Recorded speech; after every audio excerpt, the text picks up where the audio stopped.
Rut, Nebua, the Hongzin, Kikipa away, Kalim away.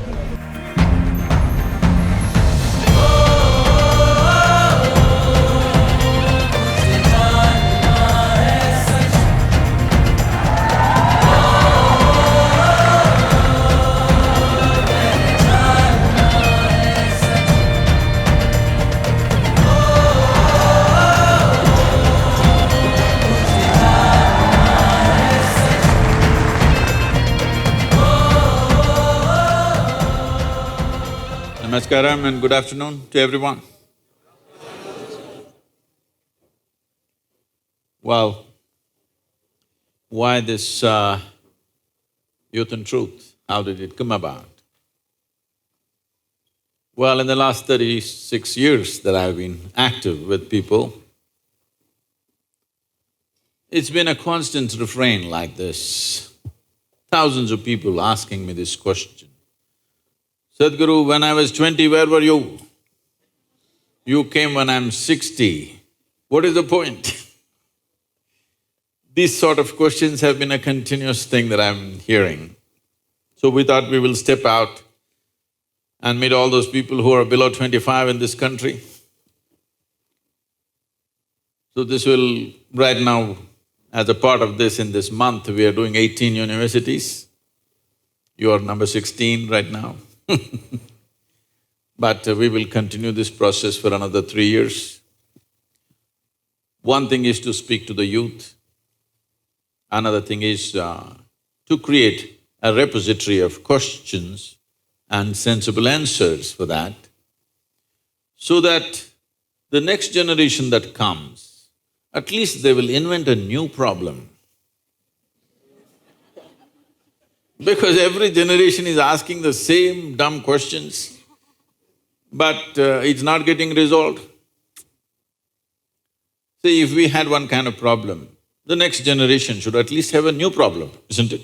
If they have the same problem as I had as a youth, this means we are not evolving into anything better, isn't it?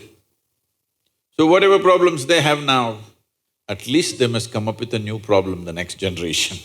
They shouldn't be asking the same stuff. So we will create a repository and make it available for always, for all youth across the world. So this process will continue for 3 years to get every kind of questions that an young person can ask, and we will put out these answers, make it available both online and in the form of a book, so that anywhere in the world, youth, when they have these questions, they have a sensible solution for this. Another dimension of this is little things, small things, keep people busy for their entire life.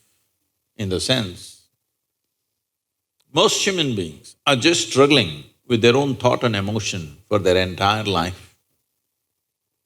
Our ability to think and our ability to emote are two most beautiful aspects of being human. But these two wonderful things that we have, most human beings suffer immensely. If your thought and emotion happened just the way you want it, would you ever be miserable, I'm asking? Hello? No. You would make yourself blissful, isn't it? So essentially, most people do not know how to handle their own thought and emotion, and this just goes on for an entire life. 50, 60 years of age, still don't know how to handle your thought. When are you going to learn, I'm asking? When is it that it's going to happen, that you will know how to conduct your body, how to conduct your thought process, how to conduct your emotion? It should happen at the earliest part of our life, isn't it so?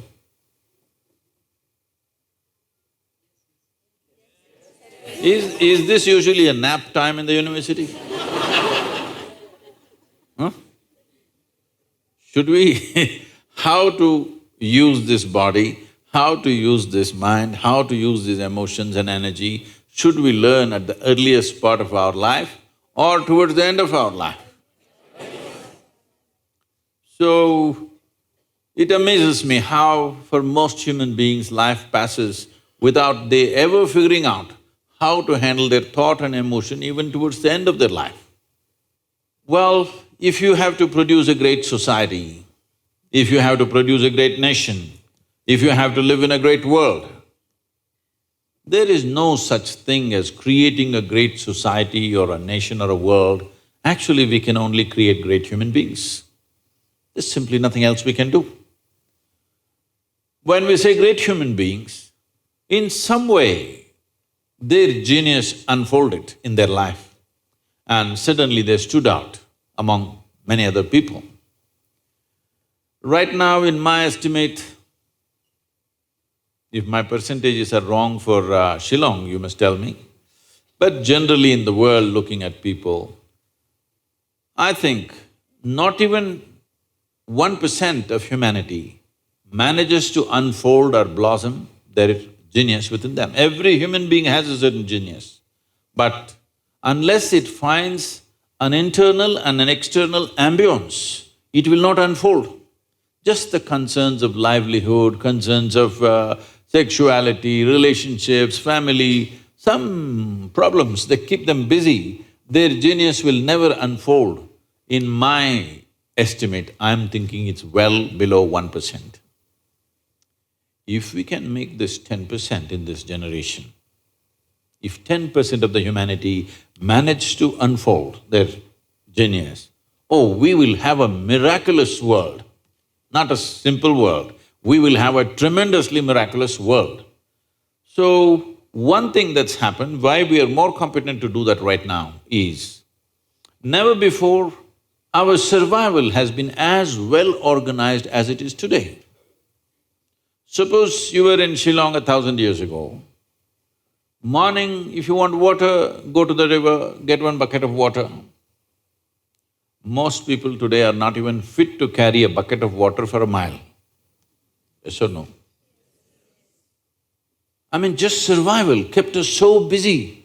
All these thousands of years, just the simple survival of getting water, food, shelter has kept us full on.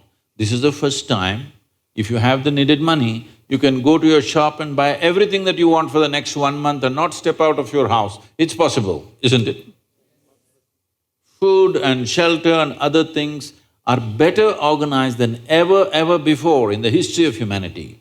I think this is the best time to make an attempt to really help human beings to unleash their genius. And if we do that in this generation, we can become the greatest generation ever on this planet. The possibility is there.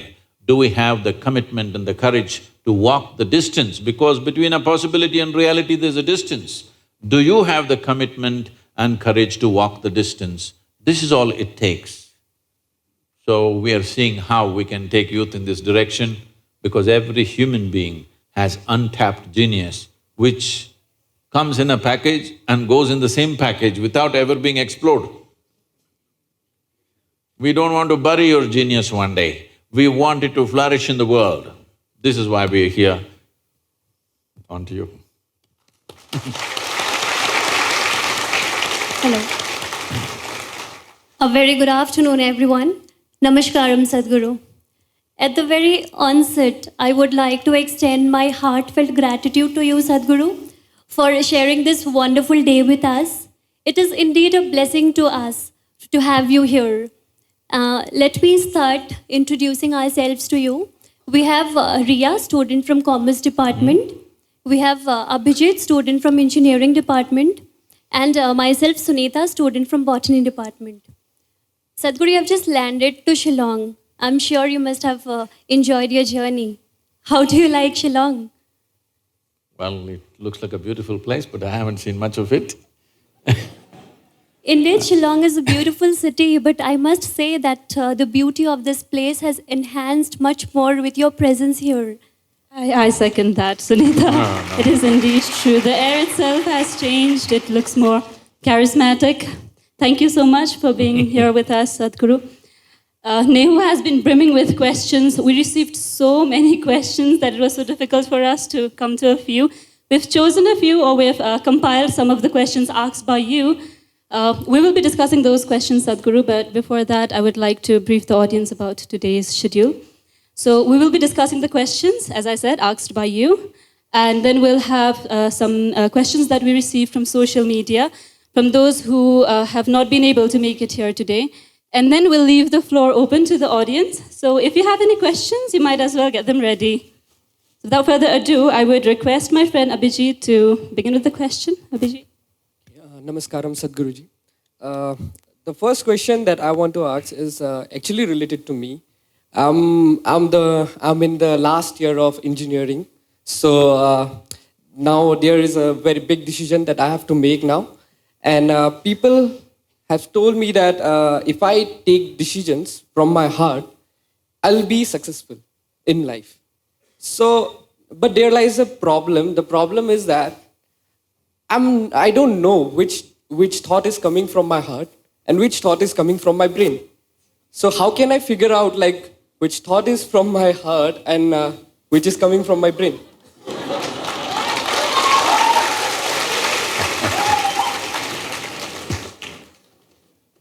The heart makes only two sounds, lub-dub.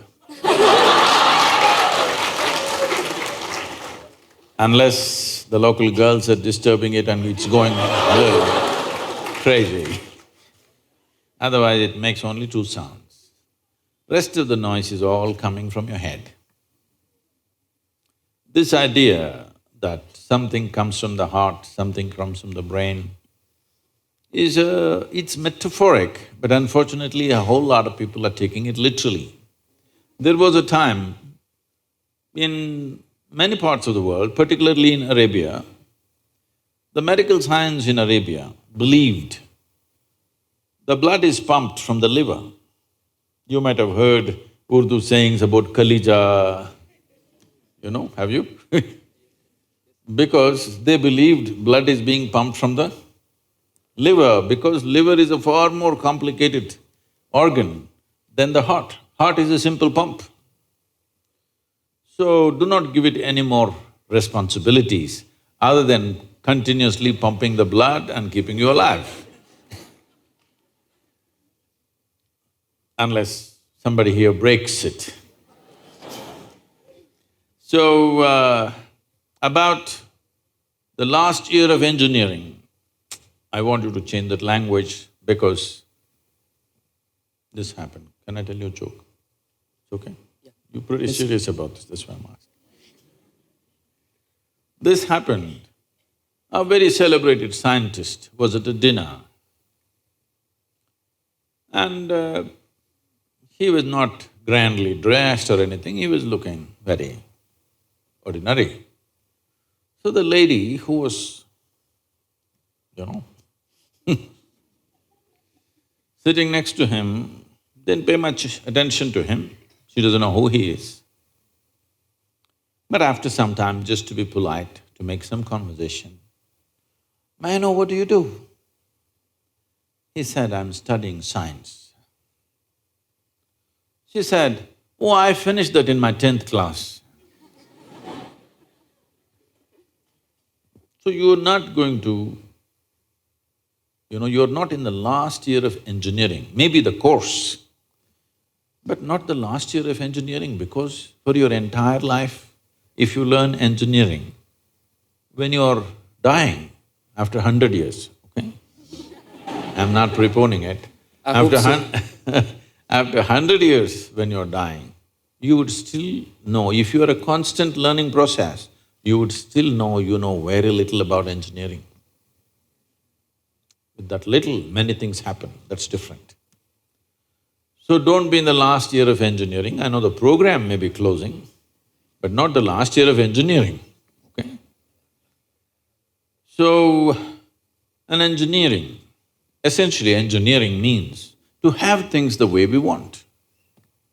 Yes? When we say this building is well engineered, I'm not saying that.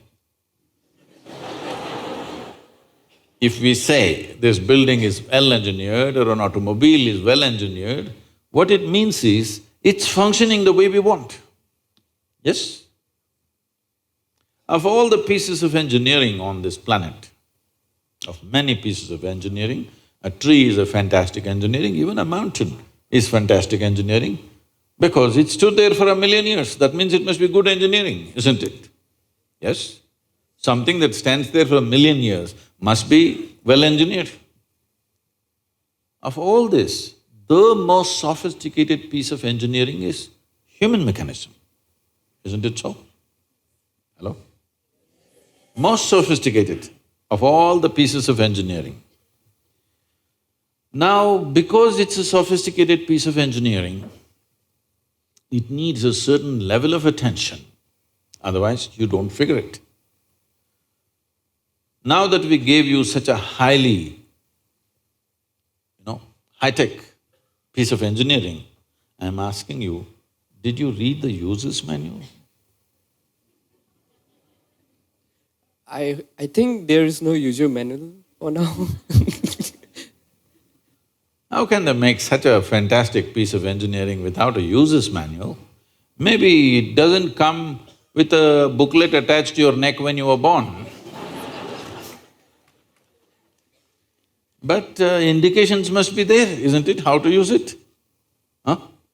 Is it true somebody who's an athlete or a gymnast or someone else like that learns to use their body than a whole lot of other people? Yes? Obviously, at least one aspect of the physical engineering of the body, they seem to have read the user's manual about the physical aspects. Is it true certain people are able to use their mind better than others? Maybe they read another part of the user's manual. So, now with this heart manual and the brain manual, see, the problem is most people are prejudiced against the brain. This is a question that always comes to me, Sadhguru, I want to meditate but thoughts are coming. The common question everywhere. I ask them, see, I'll make you meditate. We will stop the liver, we'll stop the kidney, we'll stop the heart, we'll stop everything, okay? Oh, no, Sadhguru. So you want the liver to function when you're meditating. You want the kidneys to function. You want even the spleen to function, you want the heart to function.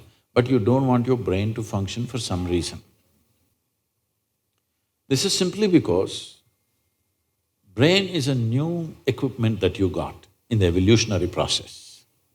This level of cerebral development happened more recently compared to the other systems. If you cut open any mammal, they all have all these parts, isn't it? Every part that you have here, all of them have. Even if you open a frog, most of you, your biology department. Even if you open a frog, almost everything that you have, he also has, isn't it? It is only… the big difference is only the cerebral development, which is a more recent happening. Because it's a more recent happening, most people have not figured how to handle it. So, user's manual is very important. You don't read a user's manual just before you discard the machine. You read it in the first few days, isn't it? Hello? If you buy a phone, do you want to read the user's manual in the first 3 days or after 3 years when you're throwing it away? First 3 days, isn't it? So, knowing how this functions is very important. Never did ever heart generate any thought or intention. Well, when you looked at the young girl, heart beat more, that doesn't mean it's saying anything, it's just trying to compensate for the other levels of excitement that's happening.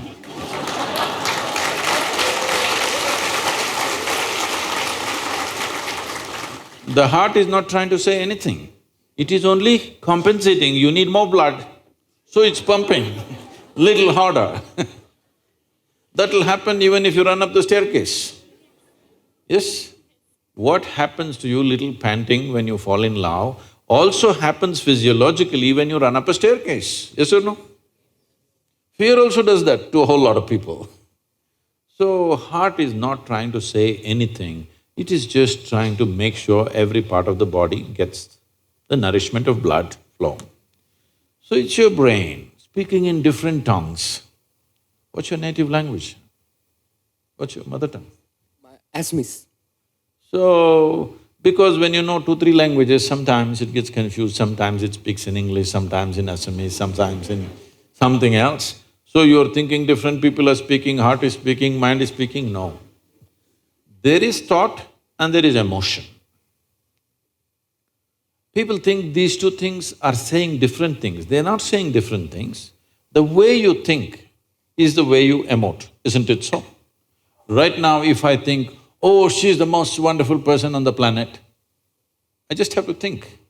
Then my emotions become sweet towards her.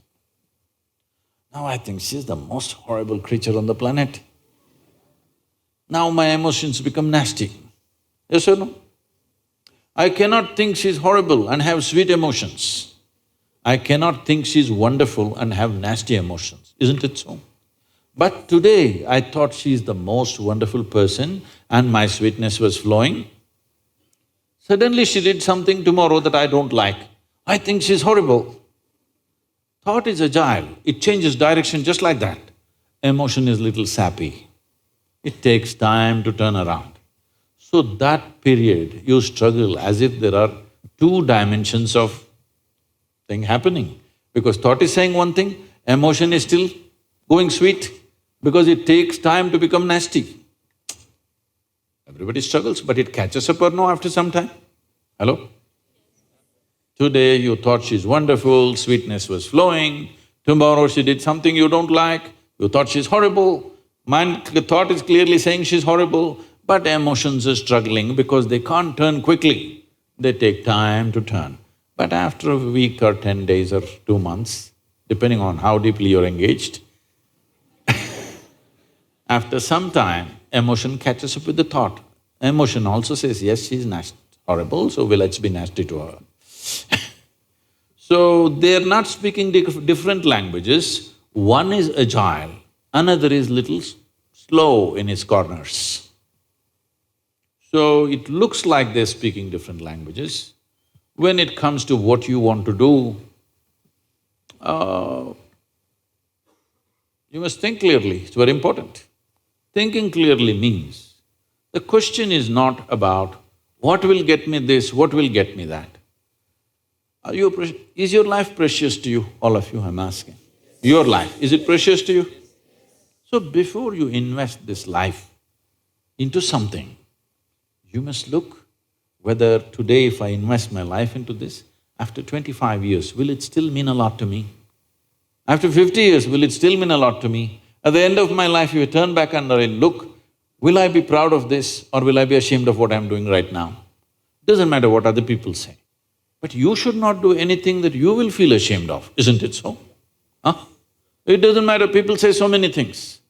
Everybody has an opinion, it's their business. But you don't do something that you will feel ashamed of, isn't it? Then you're turning against yourself. Somebody turns against you, you can leave them and go somewhere else. If you turn against yourself, you'll have to live with it forever. So, this is all you have to look at it. Something will get you money, something will get you comfort, that's not the point.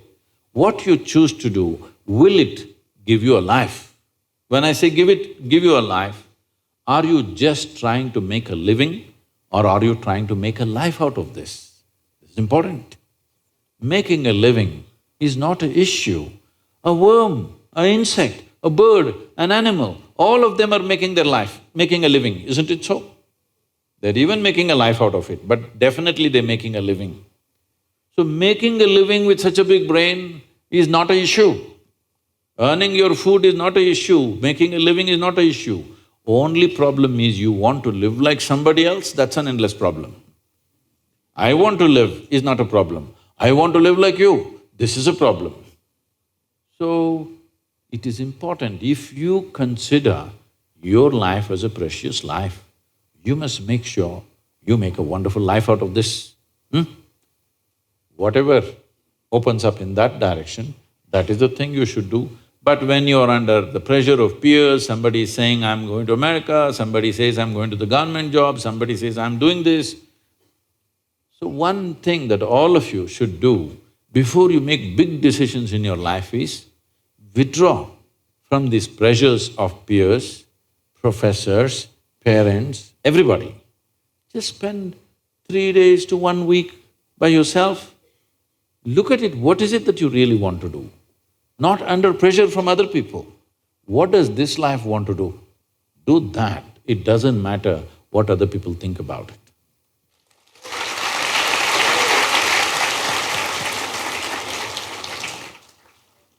Thank you, Sadhguru. Sadhguru, this is another question I have.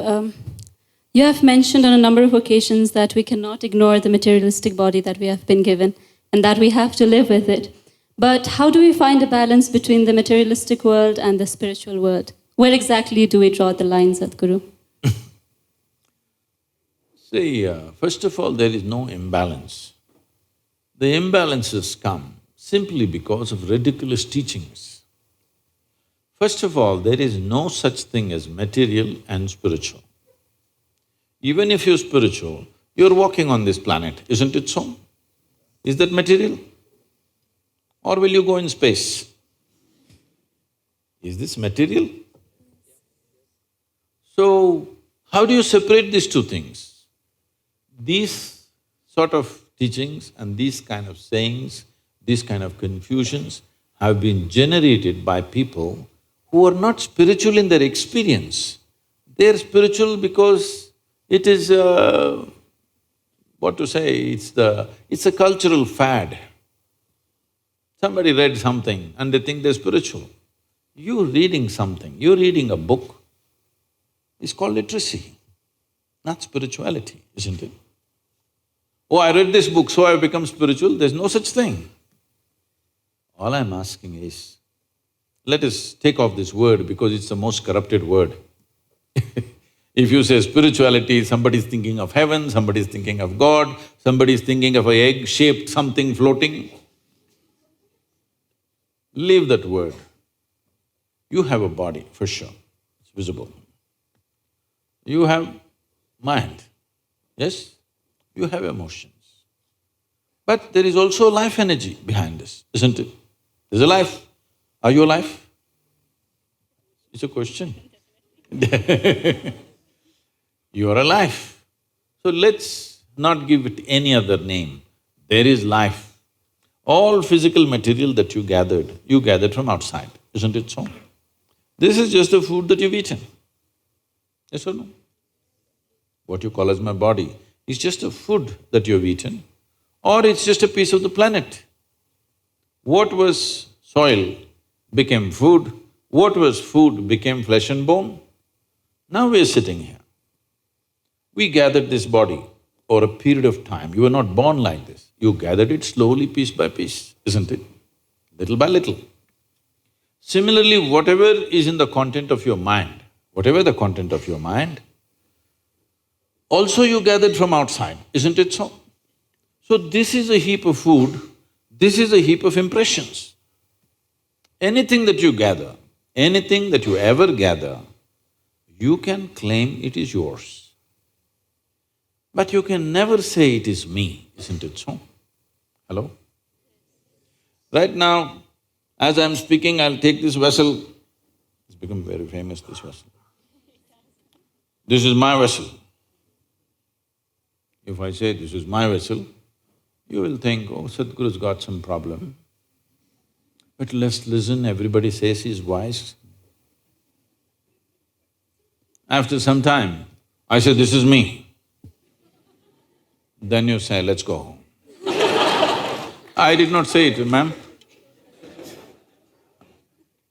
I was only suggesting, I was not saying.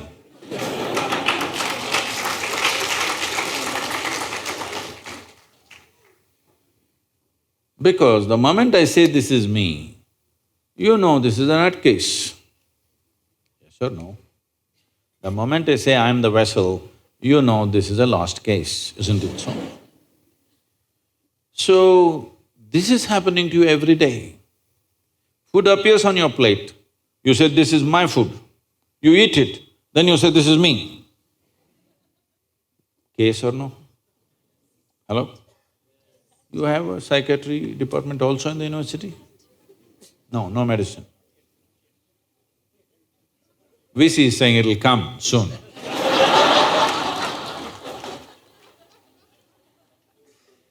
So, definitely you understand what you gather can be yours at the most, but never ever can be you, isn't it so? Is this understood? So everything that's material about you is gathered from outside, isn't it? But to gather all this, there must be something fundamental which gathers all this. Let's not give it a name, we'll just call it life for now. You are a life, but you gathered a body, you gathered information and became like this. Now, if you're only experiencing what you have gathered, that is your physiology and your psychological structure, that means you're going through life process without touching life ever. Just the surface aspects that you gathered.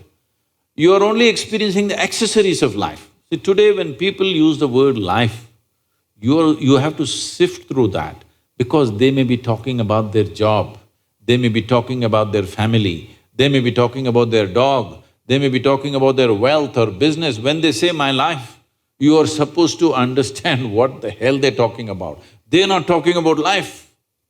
Yes, they're talking about many things. Accessories. Accessories don't make the real thing, isn't it? This is like, for the sake of aesthetics, if you have a skirt, you will add frill to it. Now, many times it's happened in societies, it's happened to many people, they went on adding frills.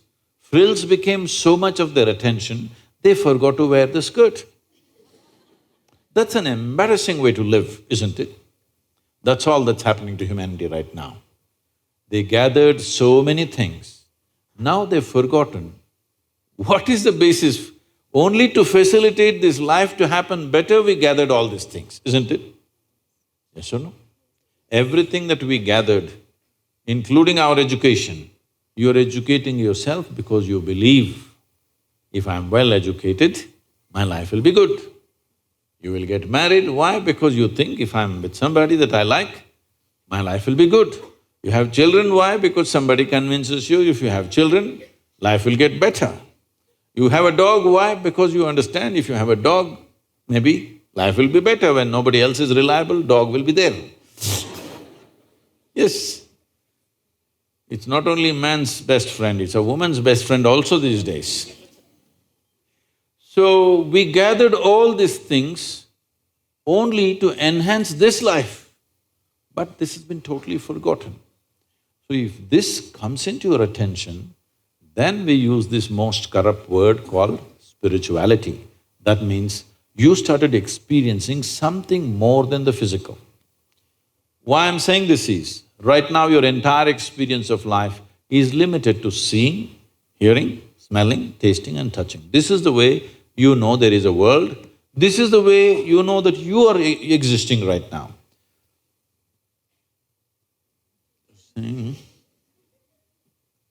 If you just doze a little bit, first thing is I will disappear, in your experience, yes or no?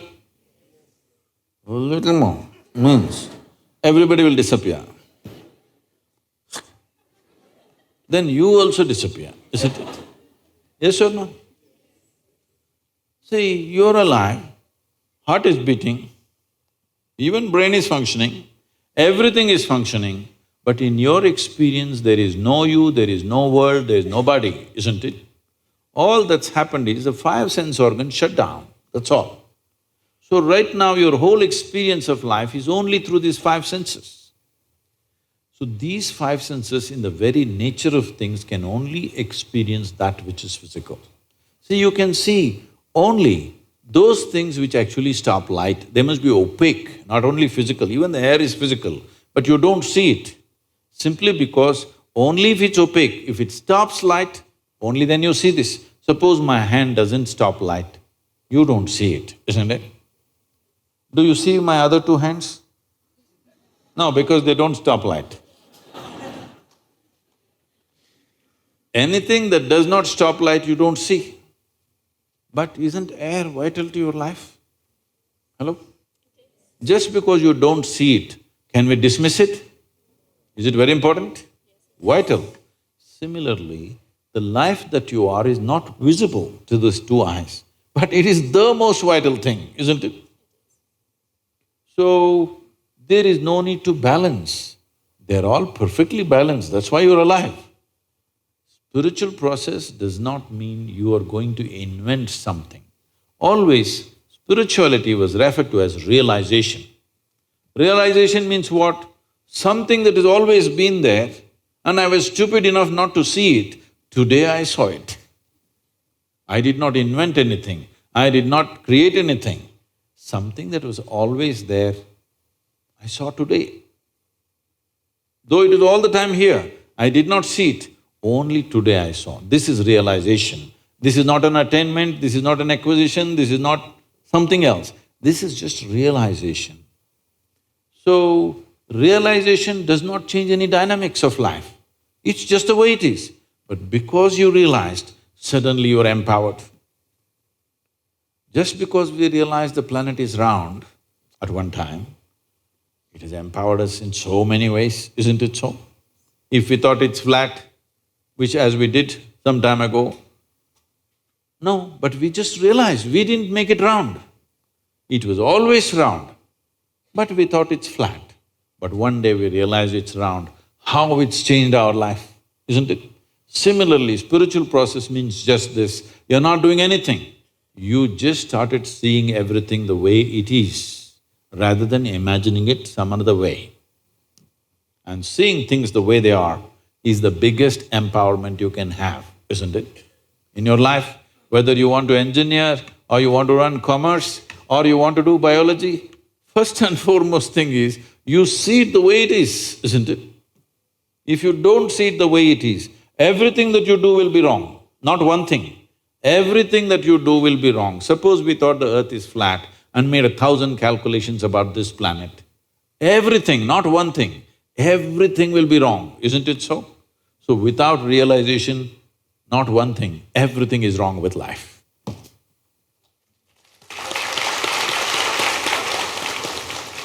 Thank you, Sadhguru. Sadhguru, I'm so lost in your words that I don't want to ask any question. I just want to listen to you, but this is a part of my job. That is why you ask a question. And this is a part of my job too. I'm put here to ask question to you, so I'll put up an intense question to you now. Sadhguru, in context to space and food, should human race, especially in India, now stop reproducing and start adopting children instead? But to adopt, somebody must be reproducing, right?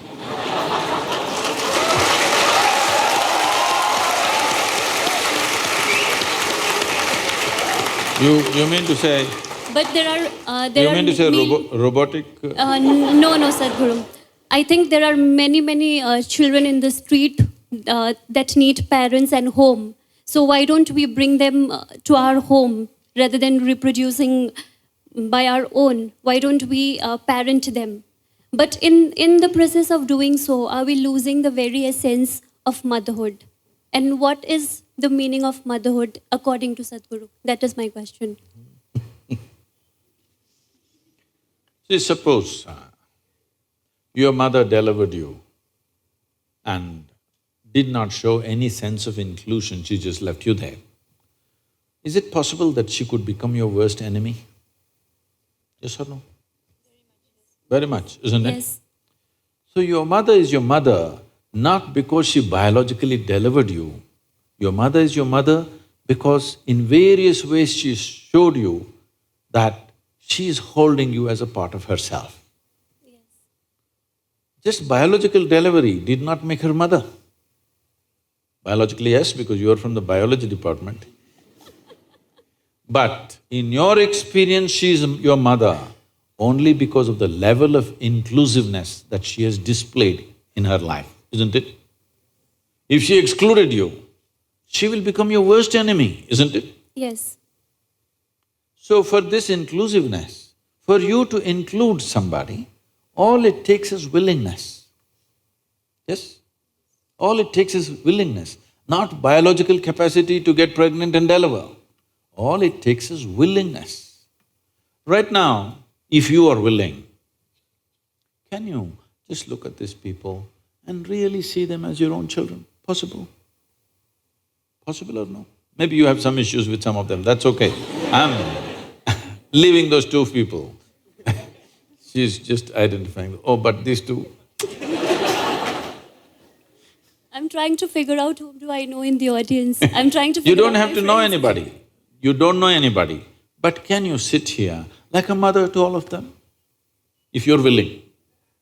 Because it's only a question of willingness, isn't it? So the problem is just this, for most people their willingness is coming in installments. I will accept you, but I can't stand this guy. I can't stand this guy, but I hate this person. Like this. Now he has to do many things to me for me to accept him slowly. But if you really look at it, the nature of human beings is such. Take the example of somebody who's closest to you in your life. Sincerely, don't tell me anything. Sincerely, you look into it and see how many layers of resistance you have for that person who is dearest to you in your life. Yes or no? Many layers of resistance. Because of that, we have become like this. Unless something falls out of my body, it is not mine. Even what comes out of your own body is not yours. Children will make you realize as you grow old.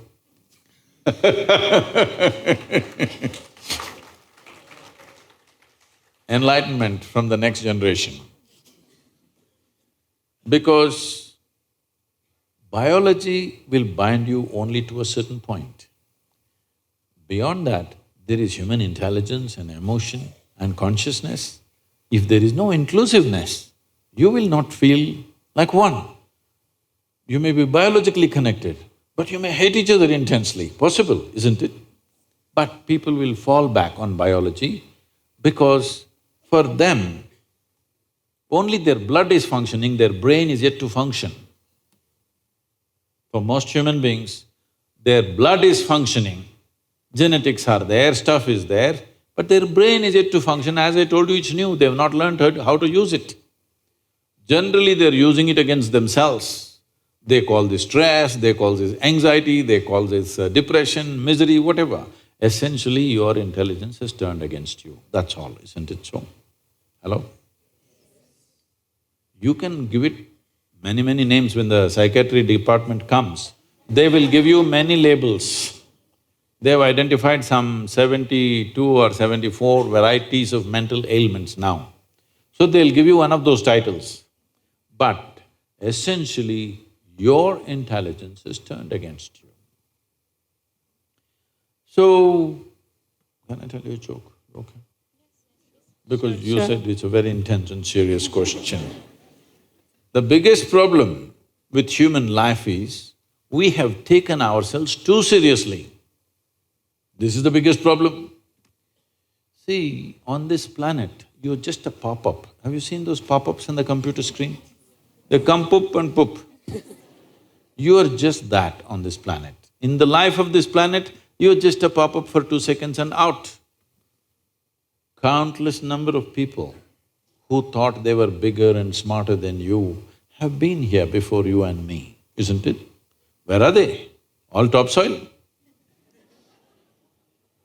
Yes or no? This one also will become topsoil after some time, unless your friends choose to bury you real deep, fearing you may raise from the dead. You know, there have been such… This happened. There was a couple in Texas, United States. They were over 75 years of age. It was their life's dream to go to the Holy Land, Jerusalem.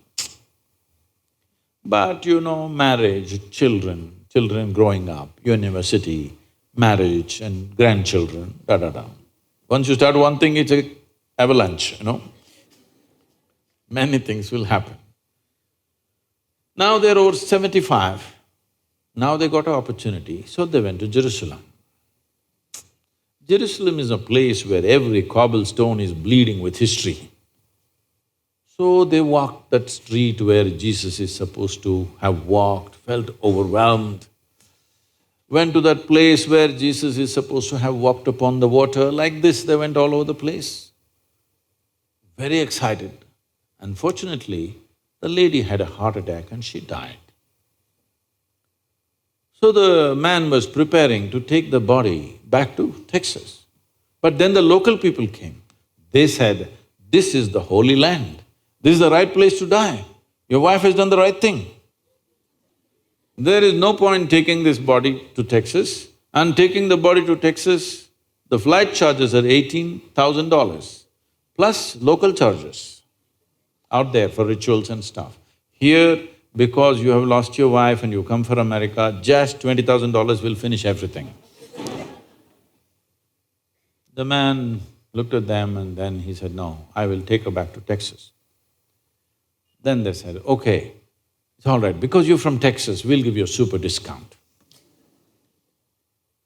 $12,000, let's do it. This is the place, the Holy Land." The man thought about it and then he said, "No, I'm taking her back to Texas." Then they said, "See, you lost your wife of 45 years. You're not thinking straight.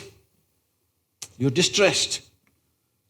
Don't do this. This is the place to die, right place. Because you're distressed, we'll give you super discount. We'll make it $8,000. Let's do it now, come on, come on." The man thought about it and said, "No, I'm taking her back to Texas." They said, "Why? What's the point?" He said, "In Texas, dead stay dead."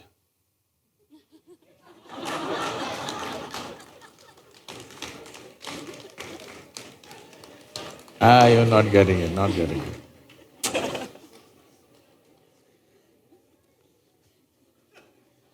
So, our biological connections are important, I'm not saying no. But we have overly exaggerated this. This I'm calling as Dhritarashtra syndrome. Dhritarashtra, at any cost my son, he's a bloody idiot, it doesn't matter, at any cost my son. Unfortunately, after 5,000–6,000 years, it's still going on. I get down in Chennai, if you get down at the Chennai airport, first neon sign advertisement is a fertility clinic. I say, my God, in India you need a fertility clinic? What you need is an infertility bomb.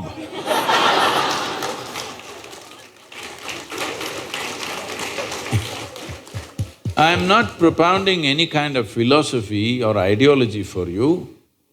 See, in 1947, when we got our independence for this country, the average life expectancy of an average Indian was 28 years. 28. Since then, today, the average life expectancy is around 66 or 67, which is a phenomenal achievement for the nation. When we postpone our death, should we not postpone our birth? I'm not talking any philosophy, any ideology or any kind of religion. I'm talking simple arithmetic.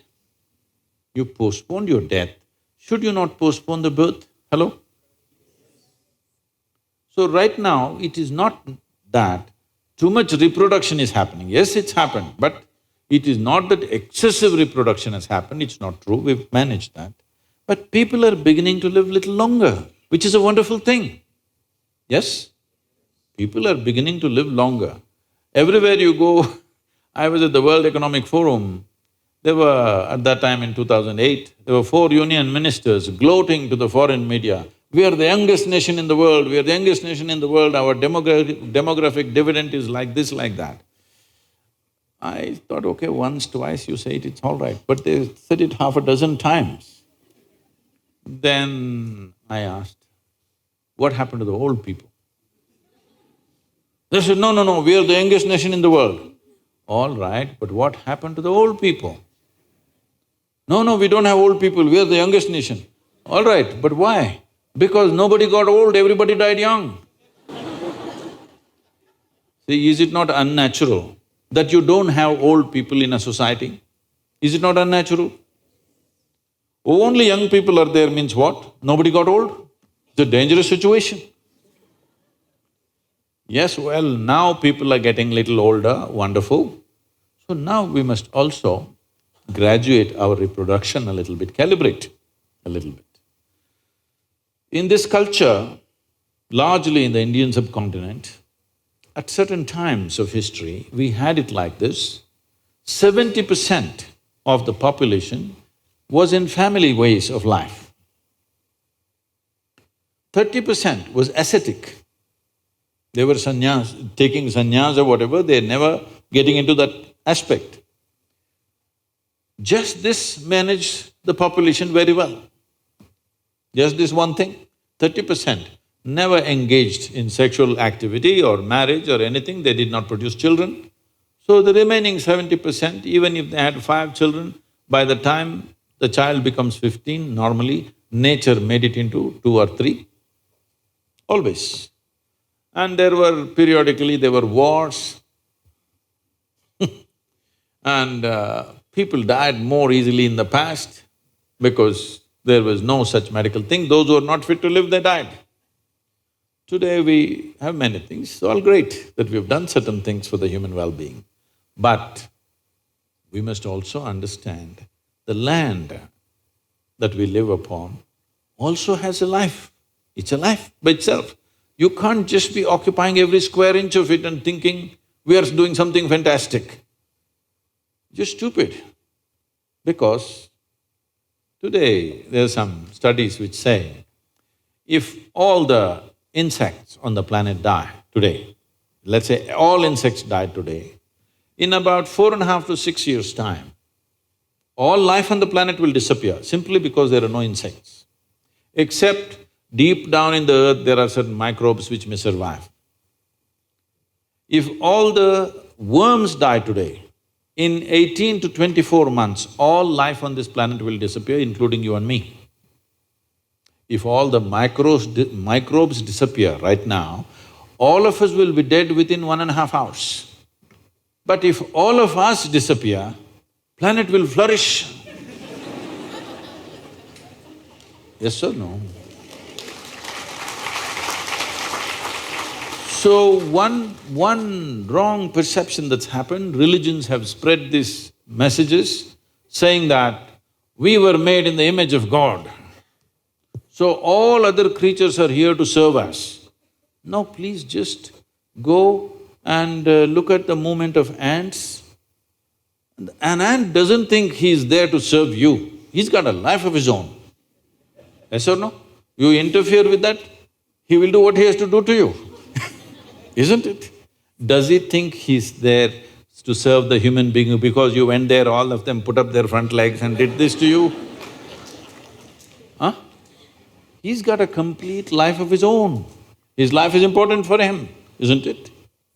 So these ideas that the planet and all the life was made to serve humanity is a very wrong idea. First of all, this idea that the creation is human-centric is the most dumbest idea we have on the planet.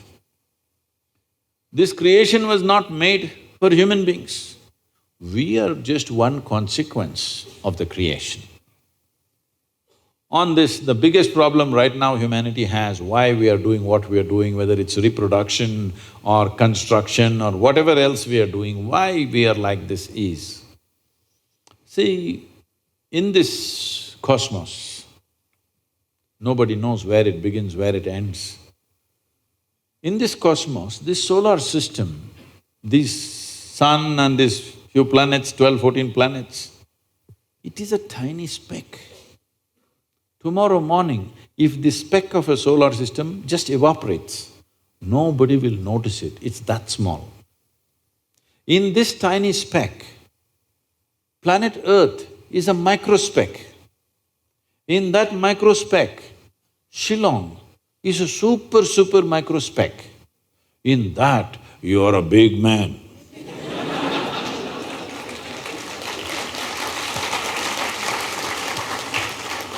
This is not a small problem. This is not a small problem, this is a very big problem.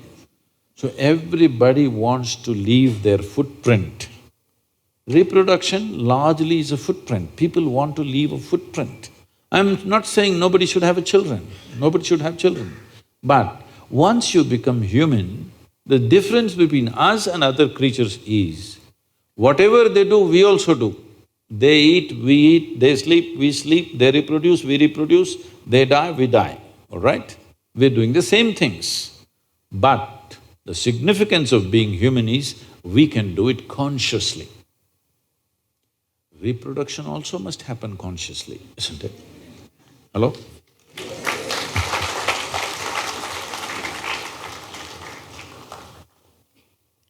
Thank you, Sadhguru. Sadhguru, how can a person stay committed to someone in a relationship? Is it natural to love someone and yet be sexually attracted to others? What should be the proper course of action that should follow, or how does one handle this? See, there is a psychological integrity, there is emotional integrity, but there is a biological integrity also. Integrity does not mean morality. Integrity means you create a situation where it works best for you. So when we say integrity, suppose I say, there is a certain integrity to my body, this means it's strong and resistant to a whole lot of things, isn't it?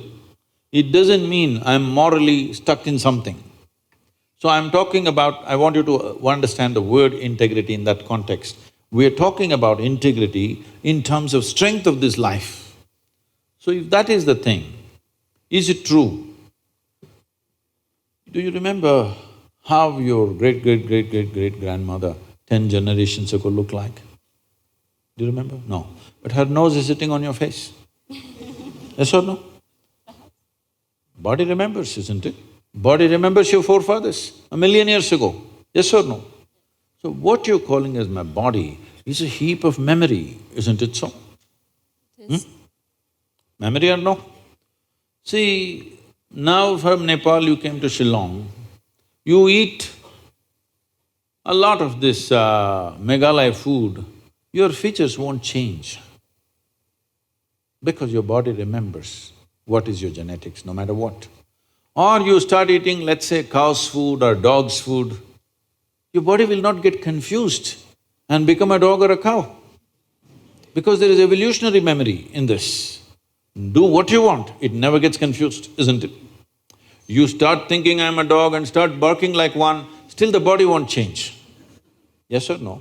Mentally you can, but body has such a deep-rooted memory. So this entire body, what you have, is essentially a certain integrity of memory. If that loses that memory integrity, then you will see it will become vulnerable to so many things. Now, the nature of the body is such that anything that you touch with a certain level of involvement will naturally absorb that memory. Not mentally, physically it'll absorb that memory. Traditionally in this culture we call this runanubandha. You heard of such a word? Runanubandha. What this means is physical memory that you gather. Why people… you will see this with people, let's say in their home, they will go and sit in one place. This will usually the older people you will see, they want to go and sit in the same place. They won't sit in another place. Have you noticed this?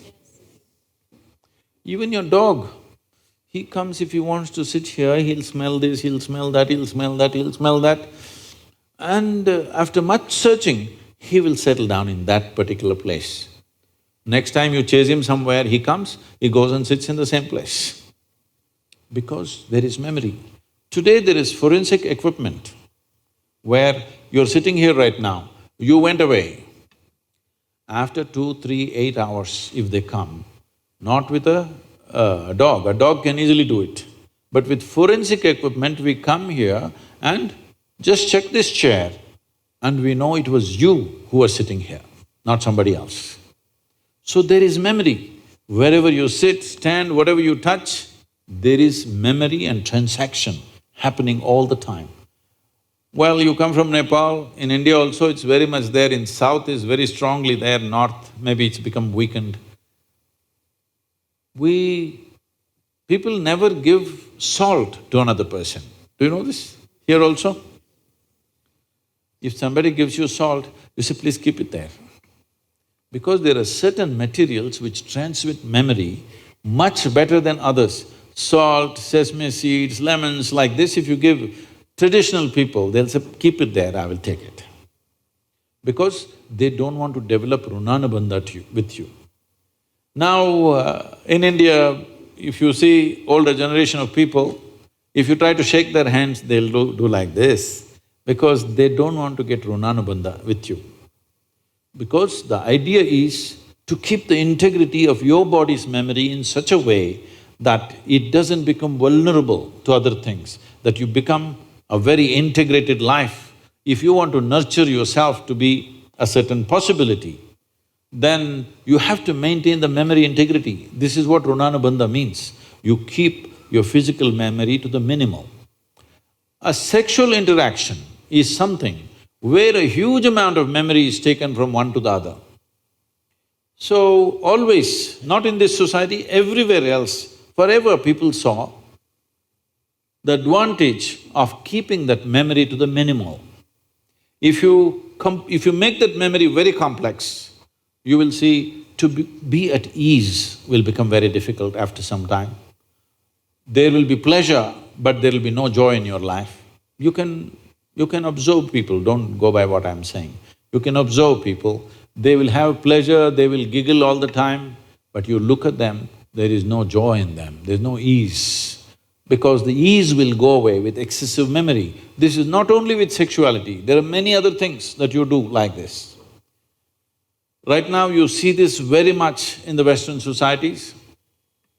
Wherever I go, especially in America, people will come, Sadhguru, where is my hug? I say, it must be with you. Why is it with me? It is not like at a certain moment when you feel close to somebody, you hug them. It's like all the time you have to touch people. Because today's psychiatrists are analyzing these things and saying that is because they have not been sufficiently touched by their mothers and parents at an early age. When they grow up, they're desperately longing to touch somebody all the time. All these things have a serious impact on one's life. How much physical contact when the child is born, this will determine how much physical contact they will long for later on. And the memory of what an infant picks up from the mother at that time, because till a child becomes 4.5 years of age, in many ways, energy-wise, it's not a separate life, it's still attached to the mother's body. Actually, if by nature if people go till then, they must be drinking the mother's milk and connected up to 4.5 years, that's how naturally it was. So, the energy doesn't mature at that time, more and more memory that you get from the mother is better and better to strengthen this. But once the child begins to move out and becomes an individual, life is organizing itself. People come to me and say, Sadhguru, can you bless my daughter, can you bless my son? First thing I ask is, how old? If they say 15, 16, 18, all right. If they're over 21, I say no. Because me blessing you, blessing will not go to your child. You may still think emotionally that's my child, but as far as life is concerned, it's become fully separate. Generally, the course of life is considered to be approximately 84 years or 1008 cycles of the moon. The cycles of the moon and our body is very directly connected. Only because our mother's bodies were in sync with the cycles of the moon, we are born, otherwise we wouldn't be born, isn't it? Hello? So, a full life is considered 1008 cycles of the moon, which will approximately considered as 83 to 84 years. So if one crosses 84, it's considered a full life. In this, the first quarter is the only time when it is connected to parentage. After that, the child must move, because energy-wise, you cannot connect those two lives anymore. So that is when the longing, if you have not created enough integrity within yourself, the longing for another body multiplies. Even though the hormonal phase may be higher between 15 to 20, the longing to bind and bond with somebody increases after 21 years of age because unknowingly you're like a satellite who fell off the main mother. You come off the motherboard. Now you want to attach to something unless you find some integrity. This is why between 12 and 18, one must do lot of sadhana to strengthen the body so that you don't desperately bind yourself to something or somebody. You must consciously, if you wish to take a partner, it must be a conscious process. If it's a compulsive process, then you will pay the price for it. This is not a question of morality. It is not that this is sin, that is sin. The question is, what is your priority in your life? If your priority is to make this life rise to a higher possibility, then you must be conscious. If you want to somehow live and go, it's okay.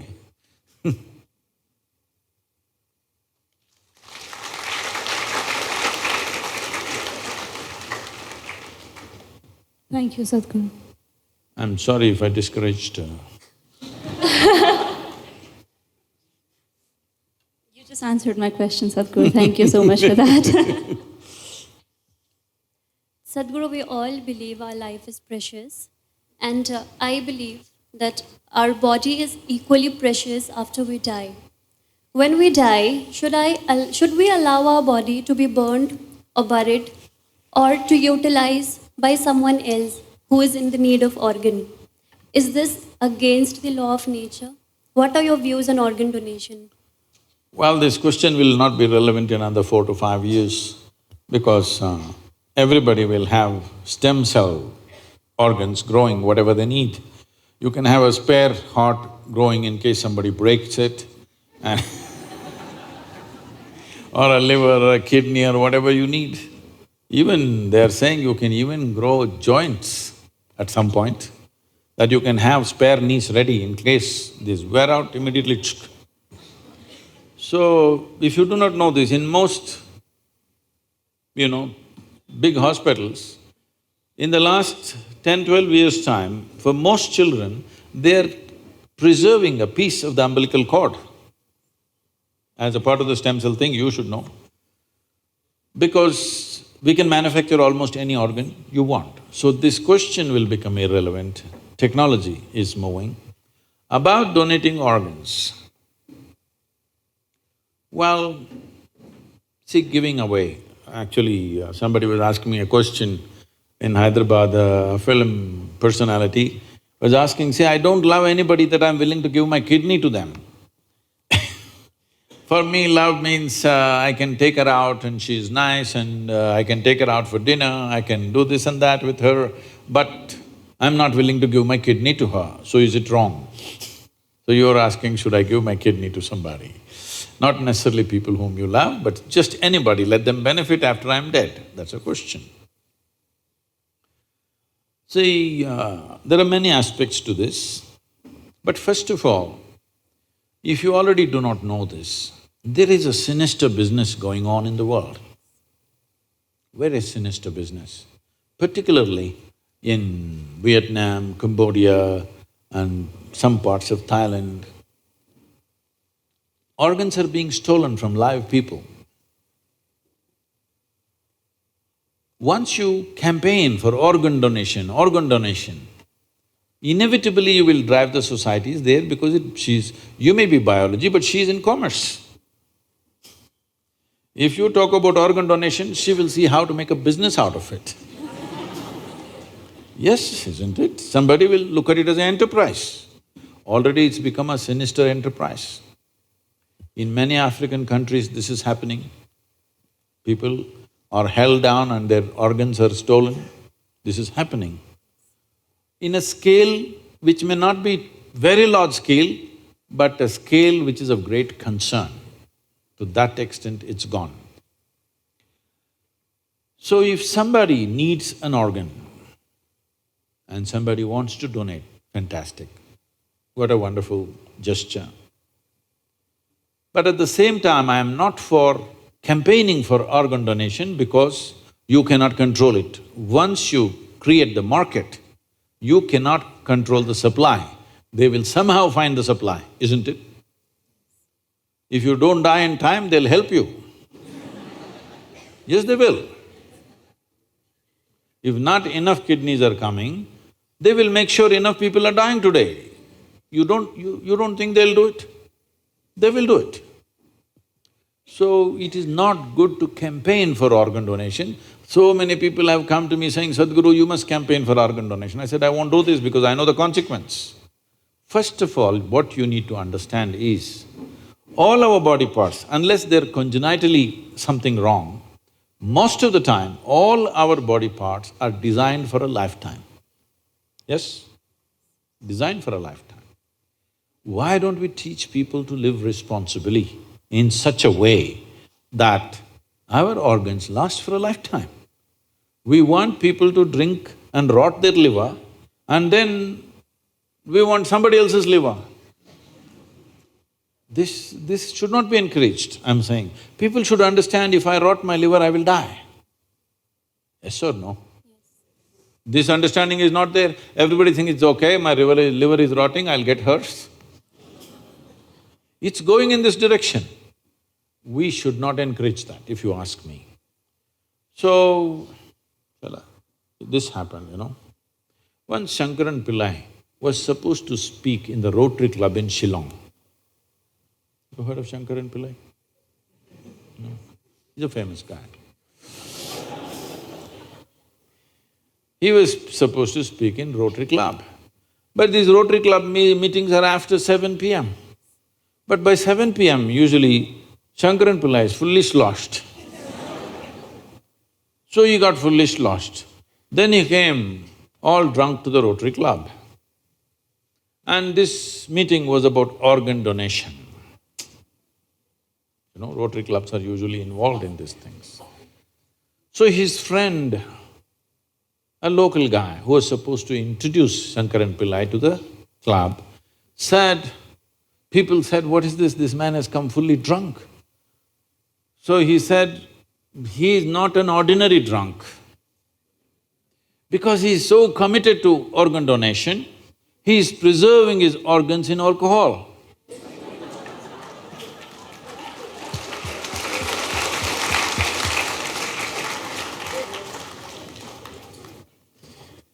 So you want to preserve. It's most important that every human being takes this responsibility. The organs that are given to me by nature will last for a lifetime. Something happened, some ailment, accident, something else happened. Such a thing happens, always we can seek. But this entire culture of organ donation, people are looking for a cause, this is the problem. If you campaign too much for this will become a sinister possibility. Fortunately, the stem cells are coming and that could change everything. Thank you. Thank you, Sadhguru. Okay, Sadhguruji, this is very common in my college, and it is true about me and also my friends. So, I'm in love with a girl, and and what happens is that I don't have the courage to talk to her, and this is a like self-doubt that I have. I think that I don't deserve her. So, what to do on this regards? You are in love with a girl or you've fallen in love with a girl? Actually, I fall in love. This happened. Before he became a drunk, he was at the Shillong University.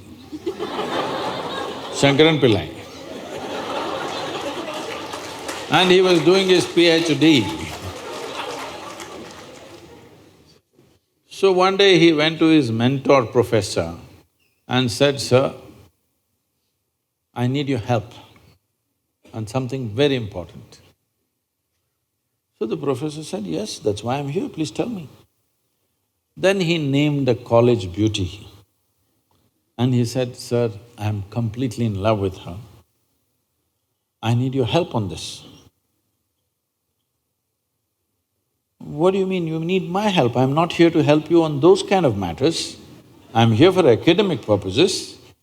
He said, no sir, I'm really 50% successful. You just need to help me with the other 50%. He asked, what is 50% success anyway? He said, I'm completely in love with her and she doesn't know. The other 50% you must help me. So, just enjoy the love affair because because now it's totally in your control. If you also bring her into the picture, now she will take charge of it.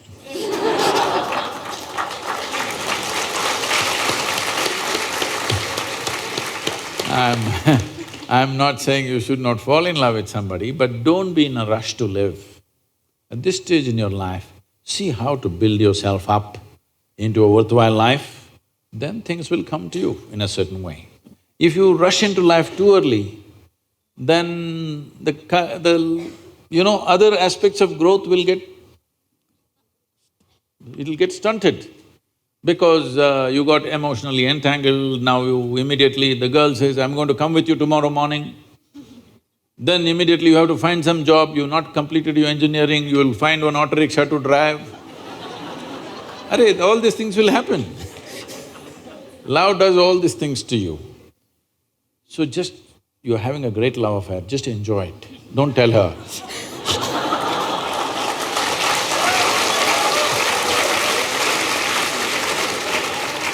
Sadhguru, I think he also kind of, wanted to know about self-doubt that he has, although the context was that, but he's primarily asking about self-doubt.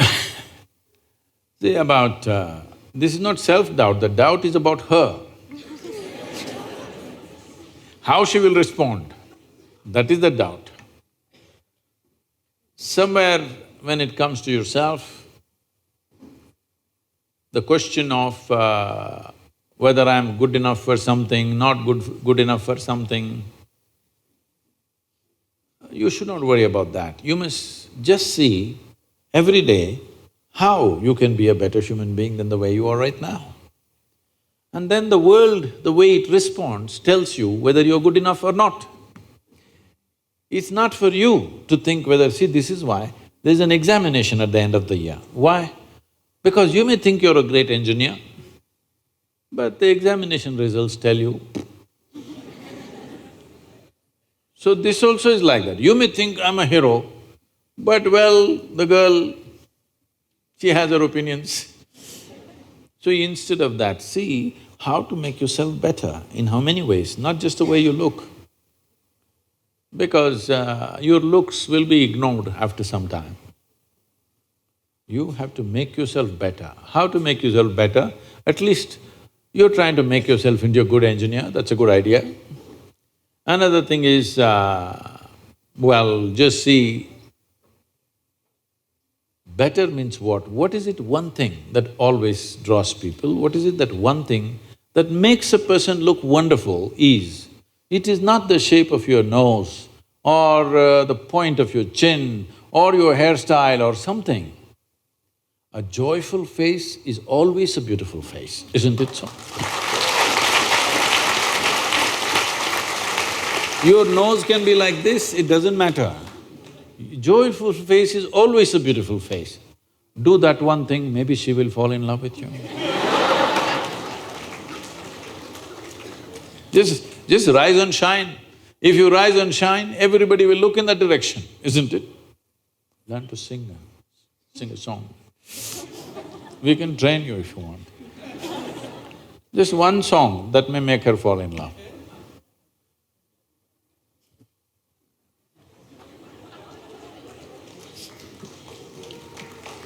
You should soon join the school of Isha for singing courses.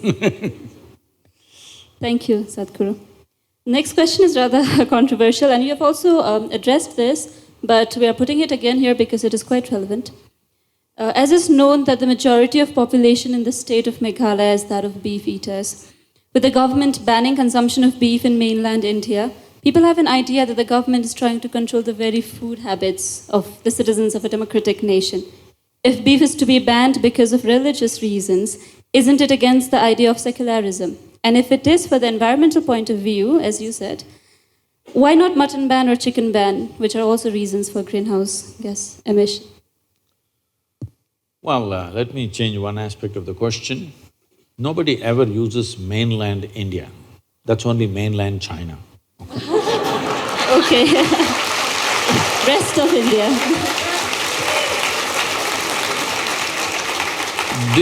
This is also mainland India only. It is just that which is being misunderstood now because of certain things that have happened is, when Jawaharlal Nehru talked about building roads and bridges and industry across the country, including dams, because at that time we thought dams were the biggest things we could do, now our ideas have evolved into something else. When there were plans for Northeast, he was advised that don't touch Northeast. It is pristine nature and tribal cultures. Do not try to modernize and destroy this. It's best it is left like that. So, initially it was a conscious decision not to touch Northeast because people were beautiful, they were living in their own ecosystems. There was no need to bring simply cars and trains and airplanes and make them like the rest of the world. They were doing great by themselves. But later on, development started happening in unplanned ways, little bit. At that time, they should have decided. But because the same party was in power, they respected the decision that Jawaharlal Nehru made. When he made the decision, it was a conscious decision. After that, it was just an emotional stuff, for which northeastern region has kind of paid a little bit of price. I wouldn't say it's a price, because living in pristine nature, without all the rubbish that you see in the rest of the cities, I think it's a great thing. But today, because of connectivity, because everybody is watching on the television, on the internet, how big cities are, how New York City is, how London is, how something else is, when you did not see any of those things, I think people here were doing fine by themselves. That way, the only country which has made a conscious decision like this and successfully going with that is probably Bhutan. Everybody else has succumbed to Western ways of life and they think we also have to become like that. Now it's unstoppable everywhere, including Northeast. Here, if you do not know, some 15,000 kilometers of highway is being planned. Once that happens, entire India will be driving all over Northeast, okay? I went to Ladakh and you won't believe, I went to Siachen for the yoga day. Thousands of motorcycles, all kinds of people who have no idea how to balance on two wheels also or on motorcycles. Everybody renting a motorcycle, getting a license right there. There's a motorcycle rental, next to that we'll organize licenses for you. Right there, instant license and hundreds of motorcycles everywhere. It is no more the Ladakh, pristine Ladakh that it was, simply tourists and traffic jams on the mountains, unbelievable. Well, that's going to happen to you because you asked for development. Because this is the kind of development that's happening in the world, unfortunately. Everything in excess. And in 15-20 years it'll happen, this government has decided to put railways, airways and roadways and everything. So, we can think it's development. It is also a certain loss to the country because tribal cultures will be totally lost, pristine forests will be lost, everywhere there will be picnickers, okay? Not wildlife enthusiasts or something, picnic people will be all over the place. So, having said that, now the reason why it is banned in many major states in the thing and at the same time they have not touched this here is, in those states there is a huge emotion about that. Democracy, you talked about secularism, democracy is always about considering the concerns of the people. When there is such a big emotion, it's better you take that into thing. And everybody thinks this law came in the last 4 years. No, this law has been there since 1950. So this has been the way we have been running the country. We make a law and we don't have the courage to implement it. Now some hothead on the street, he decides to enforce the law. When mob tries to enforce the law, it will happen in cruel ways. It will happen in ridiculous and in archaic ways of doing things. So this is something we must decide. If we make a law, do we have the courage to implement the law? Do we have the means to implement the law? Otherwise, better there is no such law. So now, in the major states, if you do not implement it, there will be backlashes, there will be violence. So implement it, there is some kind of grouse happening, a small group of people. It's better to manage them rather than create a on-the-street battleground, okay? You don't want that right now because we are poised for economic development. Everything is being done to see social unrest doesn't happen. So here traditionally, see even in India, this is a very gender-biased law.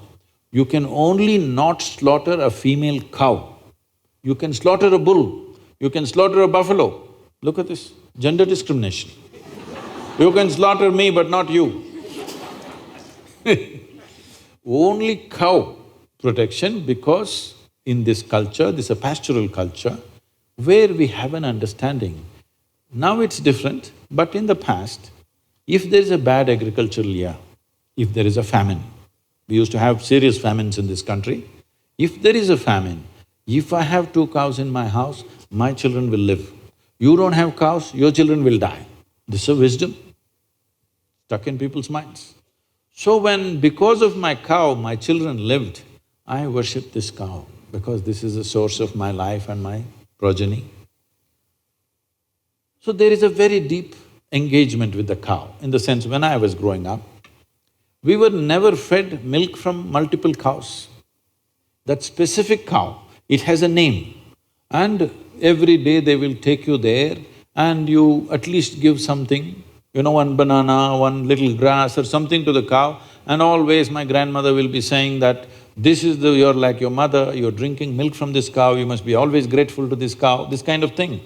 Like there's a huge emotion between you and that cow because you're drinking its milk biologically and emotionally you're connected. You're not drinking dairy milk which is million cows and buffaloes and we don't know what else. So this has been the culture. Because of that, because we have drunk the milk of this cow, if we tomorrow want to eat the cow, that is considered cannibalism, not cow slaughter. I want you to understand this. It is deep-rooted in us because like our mother, this cow gave us milk. Tomorrow how to kill it and eat it up, this is considered cannibalism, and we said, you never kill the cow. But they allowed other big animals to be killed also. And this methane gas you're talking, this is not a problem in India, this is United States problem. All the statistics and stuff, we just import it from the West and we think it's like this. In United States, how the cows are kept is a completely different matter. If you go into your cattle thing, it's something you must go and see, then you will not ask this question again. You must go and see, there will be 500,000 or 1 million cattle in one place. There'll be not a speck of green because so many animals moving, full of dung and everything. All in sheds, sometimes they move them out for exercise and again back. On the highway side, if they're there a kilometer away, the kind of sounds they're making, it will churn your stomach. Because they're intelligent enough to know that they're going to be slaughtered. You must see the screams of the cows. Once you go there, never again you will touch anything because basically it will churn up something within you. Why I'm saying this is, see, cow is an animal where I have seen this personally, somebody that I knew. This is a lady, she named this cow as Lakshmi. It always was with her, 30 years that cow has become, it's very old but still with her. This lady died at 87.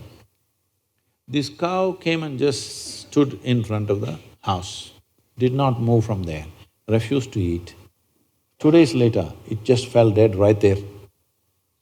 And I have seen cows, if you are very attached to it and you're in some grief, you're not even with the cow is somewhere else, but it knows tears are flowing from the cow's eyes. So because it has human emotions, we said you cannot kill this because it is exhibiting human emotion. If you kill it, it amounts to cannibalism. When there is such a sensitivity, if you say, in front of my house you will slaughter, obviously there is going to be a problem. So in this part of the country, there is no such sentiment, so they did not pass the law. I think it's a very sensible thing to do, isn't it? But every doctor in the world is telling you, red meat is the source of every goddamn disease you have, so you better change.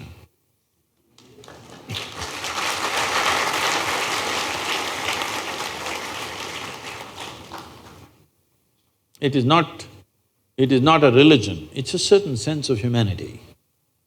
Humanity finds expression in various kinds of aesthetics. This is our aesthetic.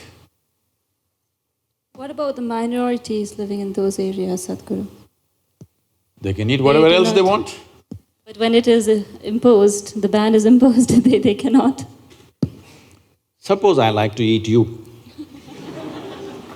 You denying me my food. I enjoy human flesh. How can you pass a law against it, I'm asking? Hello? There is a law already that you cannot eat humans, but… That is what… there is already a law that you can't eat a cow. The question is about passing of the law itself. No, I'm saying, see, you cannot eat a human being.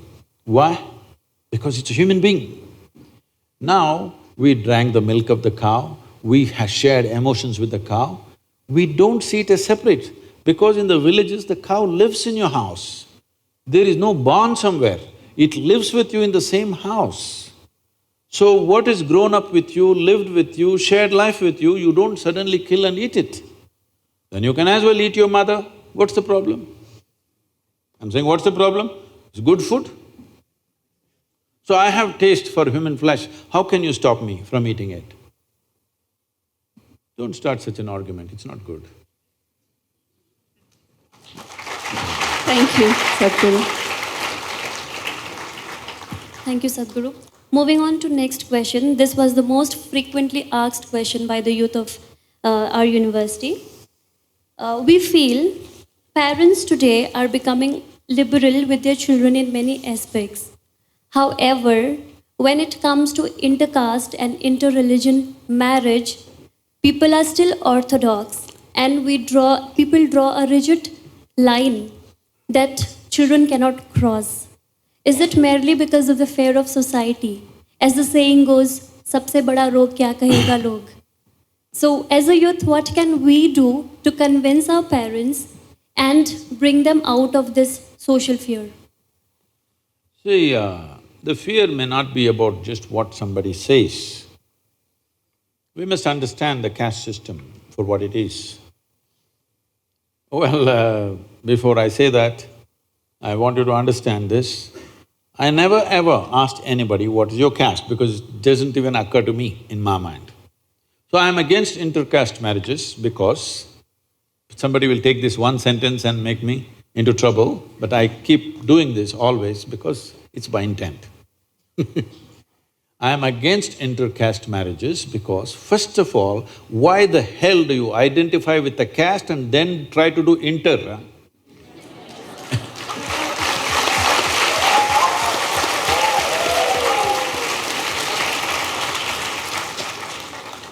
When I was young, if I wanted to marry somebody, I won't even bother what the caste is, I never asked. Actually, this happened to me. My wife, I never asked what's her caste. I just came home one day and told my father, I'm marrying this girl. He asked, who is she? I said, her name. I only knew her pet name, I didn't know her full name. Because that's what I called her. Then he asked, who is her father? I said, I don't know. He said, what? You don't know the father's name, you'll marry her? I said, I wish to marry only the girl.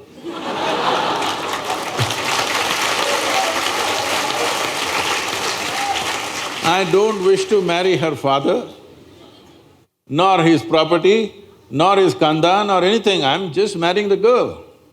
So what caste are they? I said, I don't know. What, you don't know their caste? I said, I don't know. Because except what people have told me, even I don't feel my caste anywhere. I have uncasted myself completely, I'm not caste in anything. So I didn't check her caste either.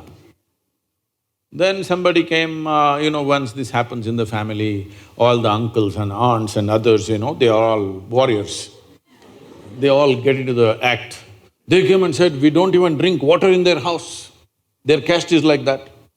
I said, did they invite you?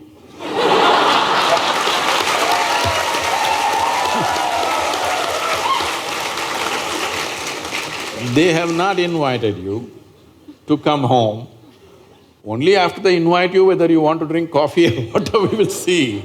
Right now they have not invited you, nor am I planning to take you to their house, nor am I planning to go to their house. I'm just marrying the girl. They couldn't believe it. I said, boy, how can we do this? Our families can't sit together, they're caste. I said, I never said I'm inviting you to my wedding either. So, I just declared to my wife, I said, you're my wife, that's it. She said, this is all no witness, no arrangement, no garland. I said, see, no bloody witness can ever hold me to anything. When I say something, that's it. I will not go back on it. I said, I'm married to you, this is it. So I just came and announced to everybody, I'm married. They said, when, where, how? That's not your business. This is my wife, then that's it. So I'm saying, first of all, why do you caste yourself and then why do you intercaste yourself? Not necessary. But there is a social situation, that is, in this country, why this caste system stuck on like this is, this was the only means of transmitting skills. Suppose your father is a goldsmith. Now he will marry you only to your goldsmith, another goldsmith, because right from your childhood you have helped the goldsmith carrying this and that, you know how to handle it. Suppose he puts you, suddenly marries you to your blacksmith, you will feel lost in that house and you know nothing about it.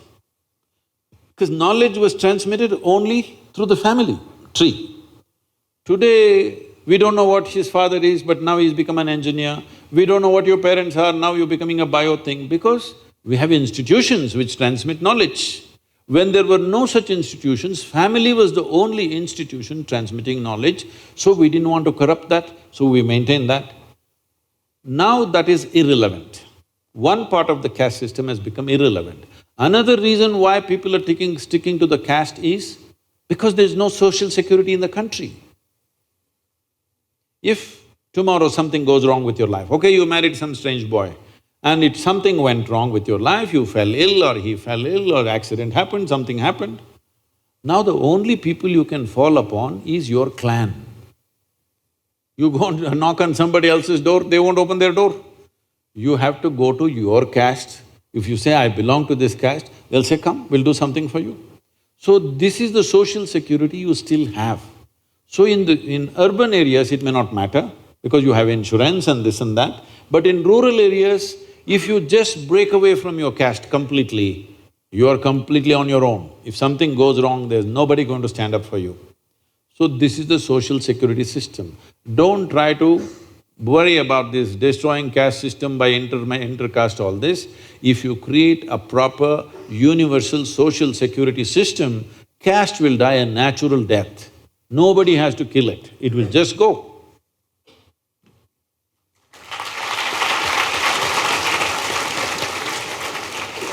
Sadhguru, this is the final question of the round. In an interview with Karan Johar, you have defined organized religion as madness. But the matter of fact is that the majority of the people in the planet do identify themselves with one religion or the other. And in the process, they create some kind of wall between those of different faiths. So what can we as youth do to break that wall and help everybody live united? People divide themselves in so many ways. As you just now said, mainland India. We'll pardon you because you're from Nepal. Mainland China, mainland India, not like that, just India. Now, the thing is, see, for a whole lot of people, they're not in such a level of consciousness right now. If it comes to me, I'm like this, I have no struggle within me for anything. So I don't look up, because I know the planet is round and it's spinning. If I look up, I'm looking up in the wrong direction. But for somebody else who is fearful, somebody else who's not figured their life, for them just believing there is somebody up there gives them solace. They're going to open the psychiatry department. But you will see psychiatry is very inefficient because you can treat only one patient at a time. And you need a lot of furniture like this, you need a couch, But now, God is holding your hand, don't worry. A whole lot of people, they're managing their psychological balance. It's true or false is not your question. The question is whether it's working or not working. It's working on one level. Yes or no? A whole lot of people will be cracked up if they don't have something that they believe they're holding on to. If that is not there, they will crack up. Because not everybody is on a spiritual path, not everybody is so organized within themselves that they will handle things out of their own conscious intelligence. They need something to lean on. Why people are leaning upon each other, why people are making… See, freedom is the most valued thing in the world, but still most people are trying to build bondages among themselves. Why? They need somebody to lean on, isn't it? So when all these people fail, they need somebody else to lean on. So, what you call as religion is a certain belief system. Belief is a very inexpensive and efficient psychiatry. It helps people to stay. Most people will lose their mind if there's nothing to fall back on. Isn't it so? But as a human being evolves from belief to knowing, then it'll naturally go away. The entire movement that I'm doing right now is a movement from religion to responsibility. What this means is, religion means God's will. When is it God's will? When things go wrong. Yes? It's also an insurance for failure. When things don't work out, it's God's will. Otherwise, failure will poke you and poke you and poke you. In case she doesn't respond, it's God's will. Yes. No, it's her will. Now, if you take away this aspect from people, a whole lot of people will get confused and suffer immensely. You must evolve with society from religion to responsibility. What this means is that you are willing to see that your destiny is your making. It'll take a certain amount of organization for an individual human being to come to that. In this culture, forever we have thought that, because in this culture there is no the God, anybody. There's never been. All the people that you worship in this culture are people who walked this geography. Whether Rama, Krishna, Shiva, anybody you take, they all walked this land at some time. And they were not even a super success. Nor did they do anything superhuman. They did not drop from the sky, they did not fly in the air, they did not walk upon the water, nothing. Drudgery, daily. All kinds of troubles in their life, daily. More trouble than any of you will go through. All kinds of things. You look at Rama's life, he's still having real estate issues.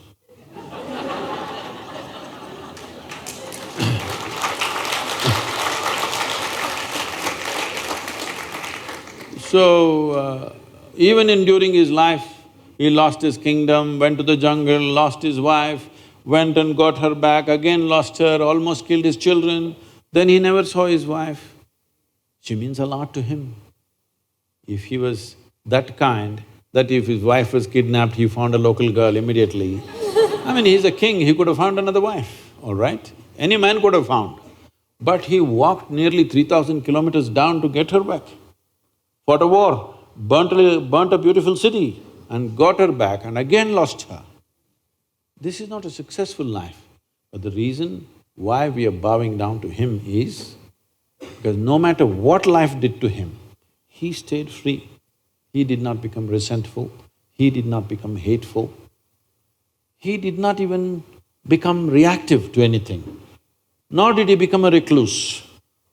He participated, fulfilled all his duties, whatever he has to do, all his responsibilities as a king.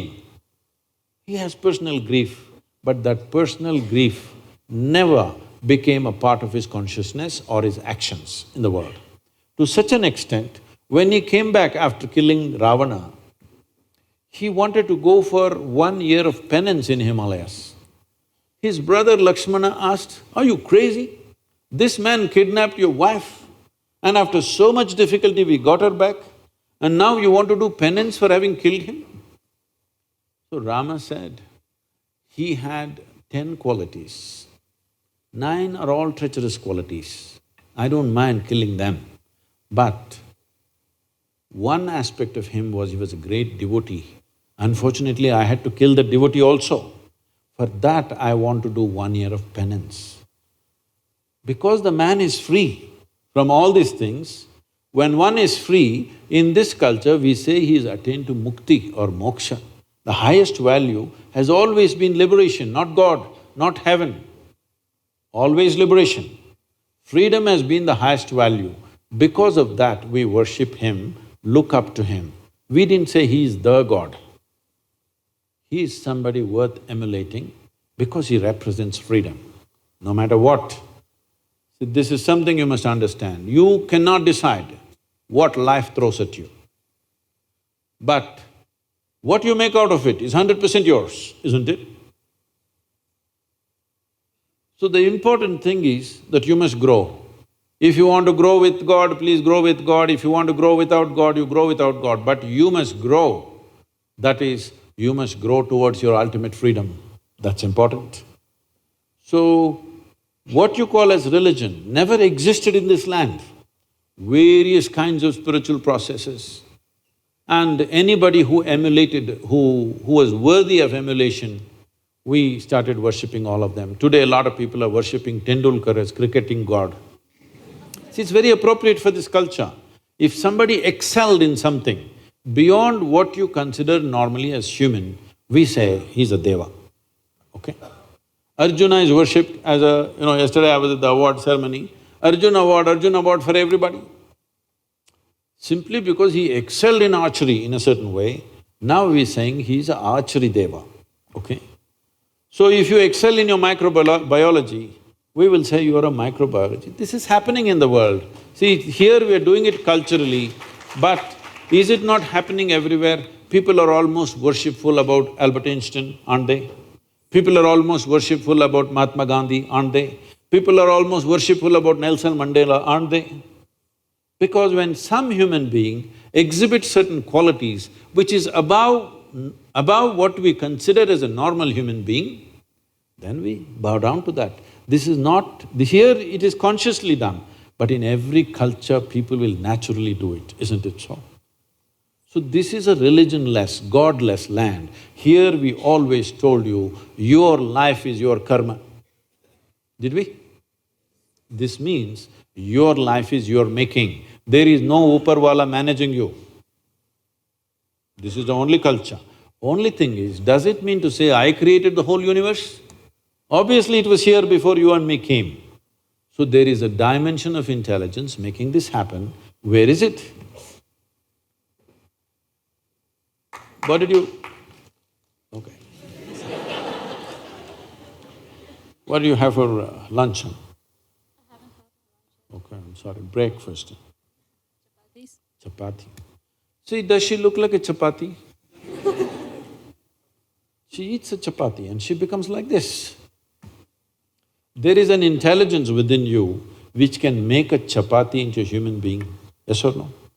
A simple dough, wheat, flour and chapati into such a complex machine, yes or no? Is there an intelligence like that here or not? This is the biggest mistake we made in the world. People went about describing God means love. All the people who lack love in their life, they said God is love. All the people who are fallen, they said God is compassion. All the people who are hungry, they said God is food. But If you don't subscribe to any of these things, if you open your eyes and pay attention to everything in this universe, if you look at this flower, if you look at this leaf, if you look at everything, you look at a tiny ant, how it is made, if you pay enough attention, there is a tremendous intelligence, isn't it? Hello? But nobody said God is intelligence. This is the biggest mistake we have made. The reason for human stupidity is just this: we did not identify divine as the highest level of intelligence. But that's what it is. If you don't believe anything, if you just pay attention to creation, do you see an intelligence beyond your brains everywhere? In every leaf, every flower, every ant, every microorganism? Yes or no? You're looking in the microscope? Yes. Do you see tremendous things right there? Yes. If you pay attention to the universe, including your own body, you would see there is a phenomenal intelligence functioning right here, isn't it? If you identify with that intelligence, if this intelligence which can make chapati into a full-fledged human being like this, if you even find conscious access to even one drop of that intelligence, you will live magically, isn't it? Not miserably. So miserable people are always looking how to fall back on something. They need a fallback. And those who may have made a misery out of their life, they want to go to heaven. Yes, those who made a hell out of themselves, they want to go to heaven. But I'm asking you, is it true that all human experience is coming from within or outside? Coming from within. What's coming from within you must happen the way you want it. Yes or no? What's coming from outside, I cannot determine because somebody else, something else throws those things at me. What's coming from within me must happen my way, isn't it so? What's coming from you, I cannot decide. We don't know what you will do. But what's coming from within me must happen my way. If this one thing, if you take charge, you will live a blissed out life. When you're blissed out, you will not want to go to heaven. Only those who have made a hell out of themselves want to go to heaven. So religion has come out of these belief systems simply because of the ignorance of how life is made. So the entire movement is to move people from religion to responsibility. This does not mean we want to destroy some religion, no. A whole lot of people right now need that belief. If you take away that belief, they will be shattered. Yes or no? It is like when you were a child, any of you can answer this question. When you were a little girl or a little boy, what did you play with? A toy?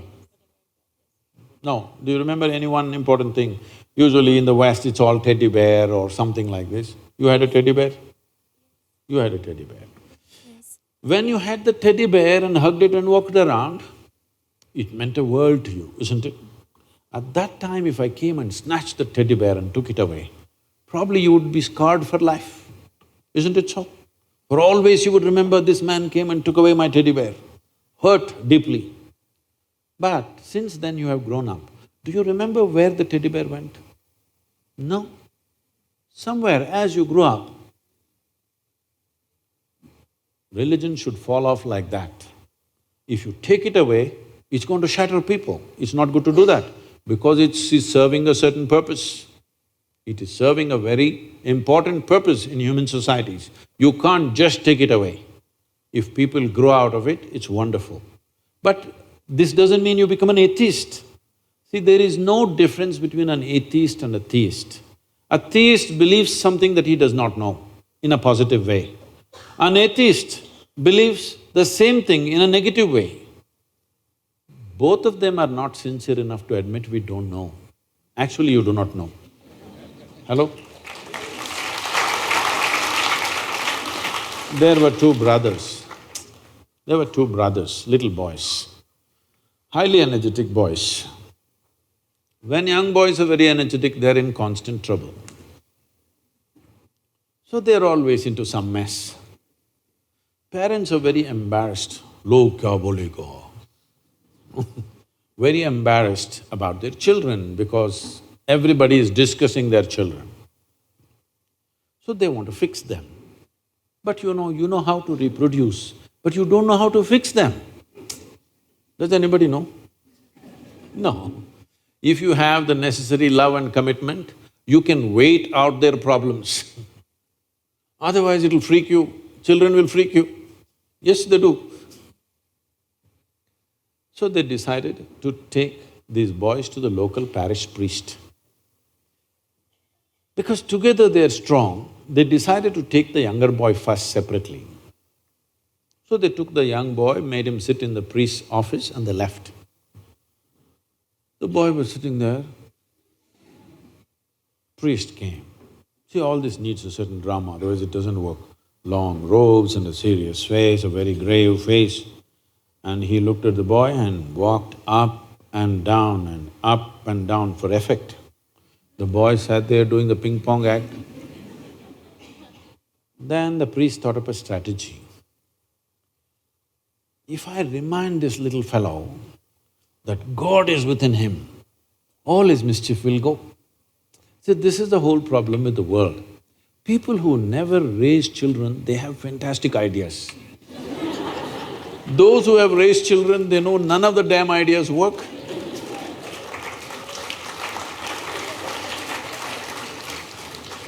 So, he thought up this strategy and suddenly with a booming voice he asked, "Where is God?" The boy was bewildered, he looked all over because he must be somewhere in the priest's office. Then the priest saw he's not getting the point. So he leaned on the table, pointing at the little boy. "Where is God?" He's giving him a clue. God is within you. "Where is God?" The boy looked even more bewildered and looked under the table. Then he saw he's not getting it. So he walked around the table, tapping on the little boy's chest, asked, "Where is God?" He's clearly giving a clue where he is. The boy just got up and bolted out of the room, ran to the place where his elder brother was. He said, "We are in some deep trouble." The elder brother asked, "Why, what happened?" He said, "They've lost their God and they think we did it."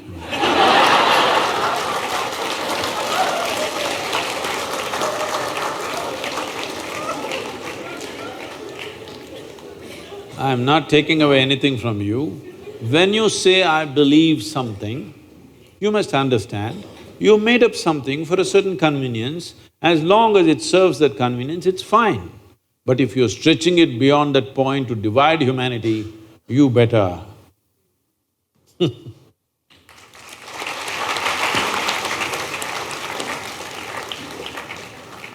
Thank you so much, Sadhguru. Now we shall move on to the next session, that is social media questions that we have received. The questions will also be displayed on the screen, and also Abhijit will read them out. As we have very limited time, so we'll be going through only one question.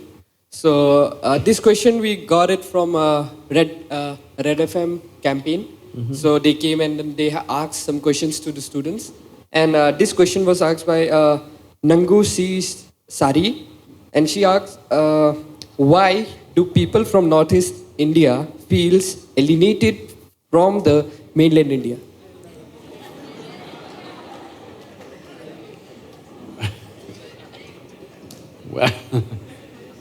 Well, as I told you earlier, it was a well-intentioned plan which went bad.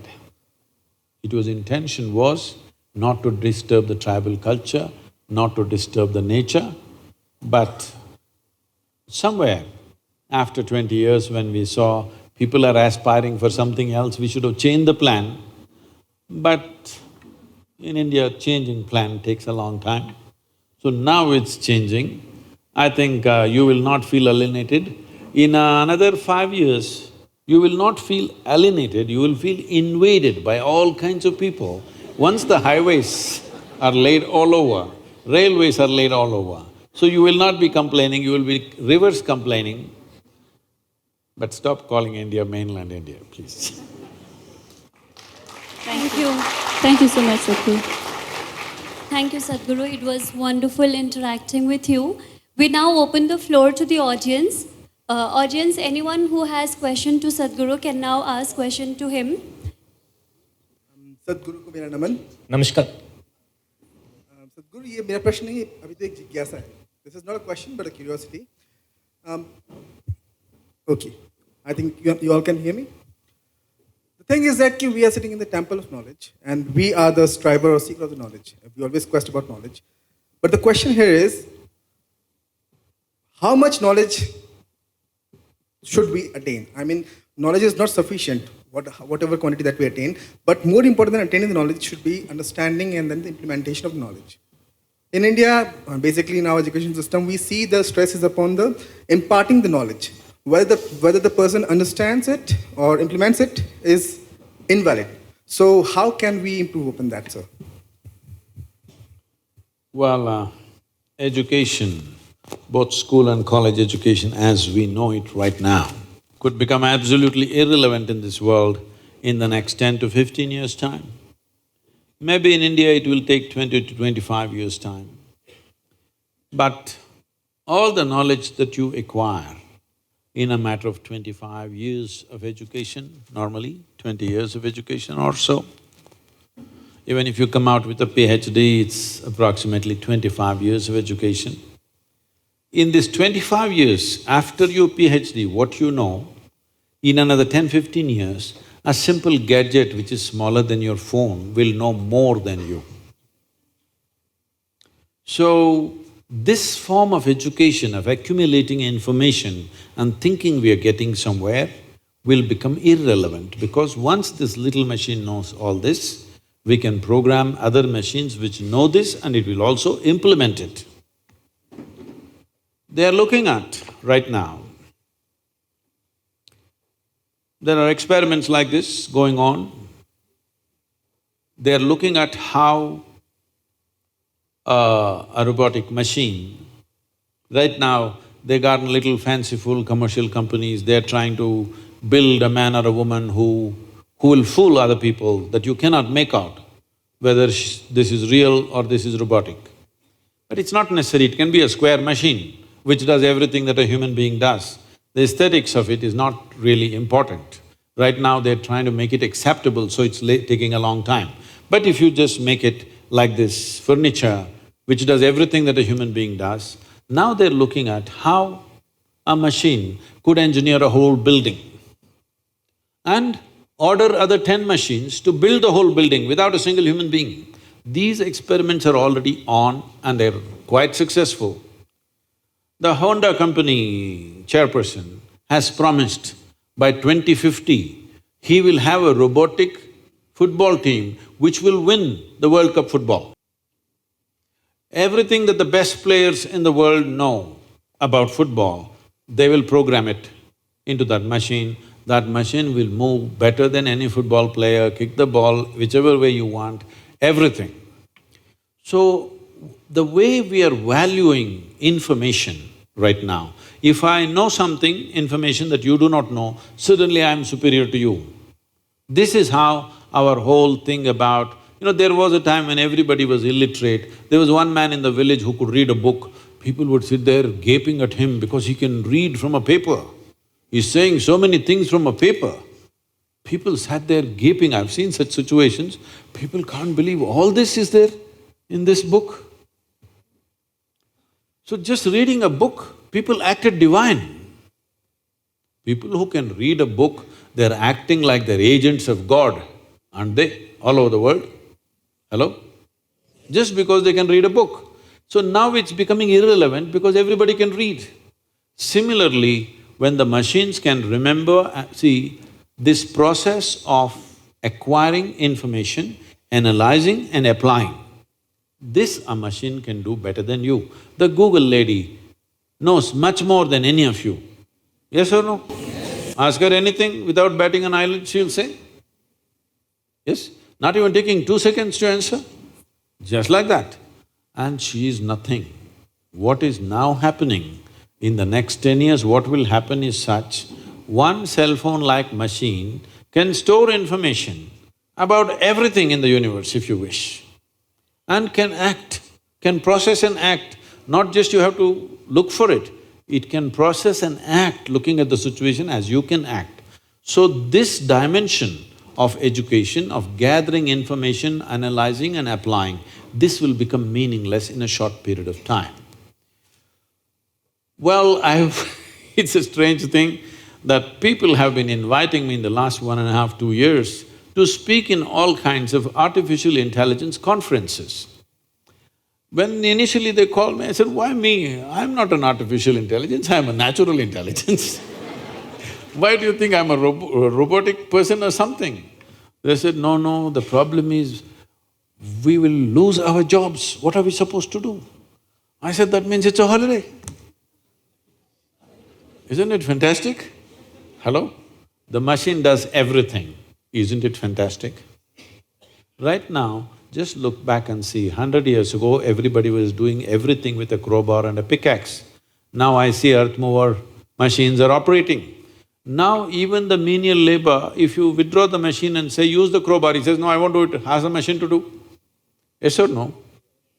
Human muscle, what all it could do, a man's muscle, now is irrelevant because the machine can do what 1,000 men can do, it can do alone by itself. Similarly, what these 1,000 minds can do, intellects can do, if one machine can do, is it not a great relief? Hello? Isn't that fantastic? It is. So, but people are worried, what will we do? Now this is a great possibility because once there is no need to acquire information and process it and act smart in front of other people, all this is gone. Now, very, very important because I will become very significant. Because what can you do beyond the intellect? Other dimensions of intelligence, if you do not explore, you will feel like a dumb idiot in front of that machine. But there are things human being can do, which a machine cannot do. We called you a human being. We did not call an elephant as an elephant being, tiger as a tiger being, an ant as an ant being, a giraffe as a giraffe being. We only called you as a human being. Why do you think? Because you are supposed to know how to be.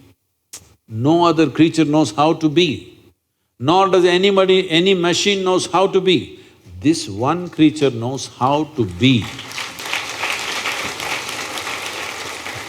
So, golden era for human societies are coming if they figure out what else to do with myself. When everything that you call as work is done by machines, what is the significance of being human? If you realize this, it's golden era. If you don't, you will go crazy or you'll get drunk. Yes. When people don't know how to handle life, one option is get intoxicated, isn't it? It gives you a pleasant death. Yes, please. Thank you, Sadhguru. Anybody, take the microphone. Good evening, Sadhguru. Where are you? My name is Ria. I'm a research scholar from the Where are you? Northeastern Hill University. You're probably not being able to see me because I'm talking to you from outside the auditorium. Okay. My question to you is regarding dealing with peer and societal pressure. Since I'm a research scholar, I'm involved with my study, which is going to take a long time to complete. But when I look at my friends from my school and college days, they are already employed, and I can see them, they're going quite ahead in this fast-paced world. What I want to know from you is how do I deal with this peer pressure and societal pressure so that there is a peace of mind at the end of the day? Thank you. Oh, peace of mind should not be at the end of the day. It should be at the beginning of the day. Hello?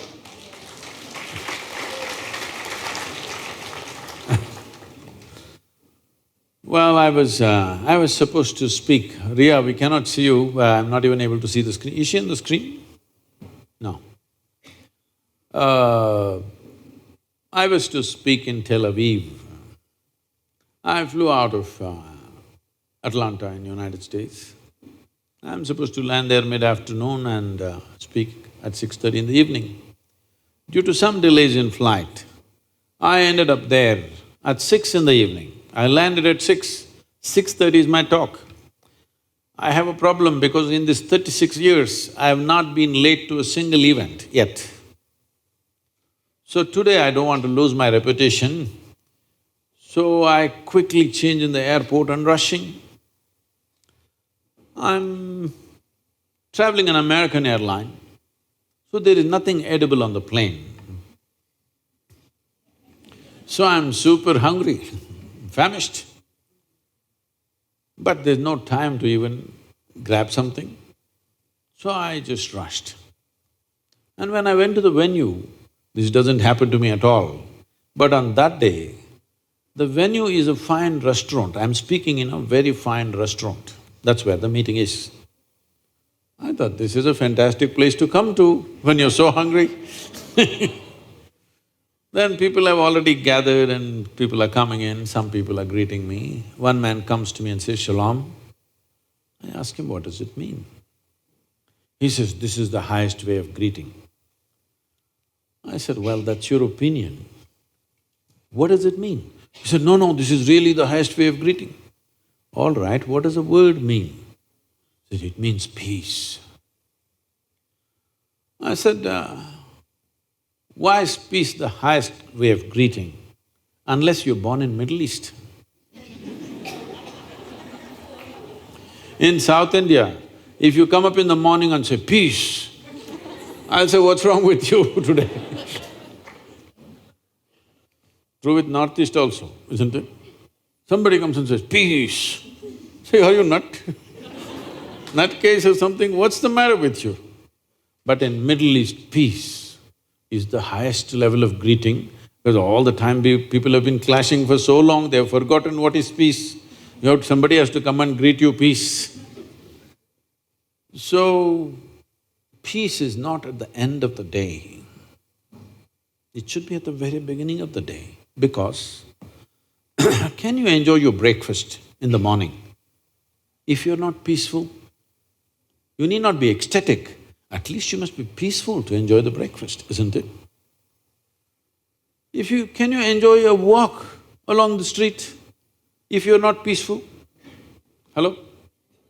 Can you enjoy the company of a few people that you know in your life if you're not even peaceful? You may not be in love with them, but at least if you're peaceful, you enjoy somebody's company, isn't it? So peace is not the final thing in your life. Those people who think peace is the highest value, such people will only rest in peace.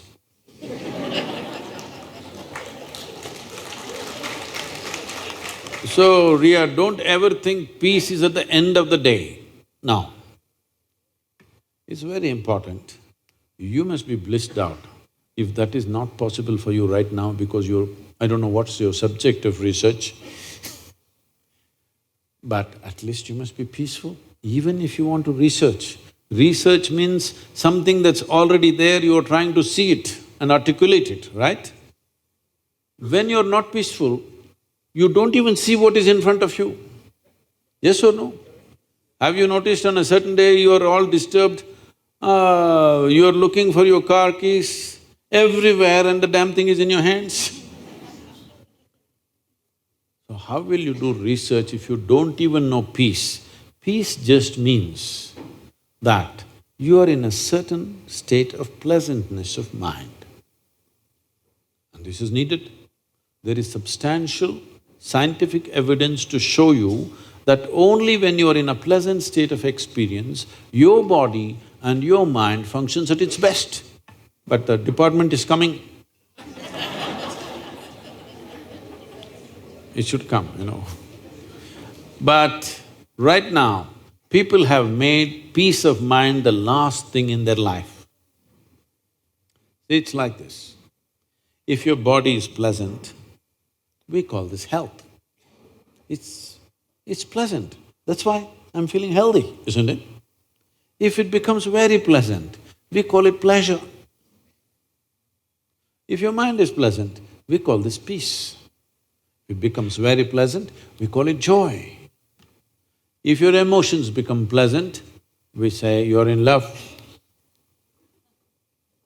If it becomes very pleasant, we say you're in compassion.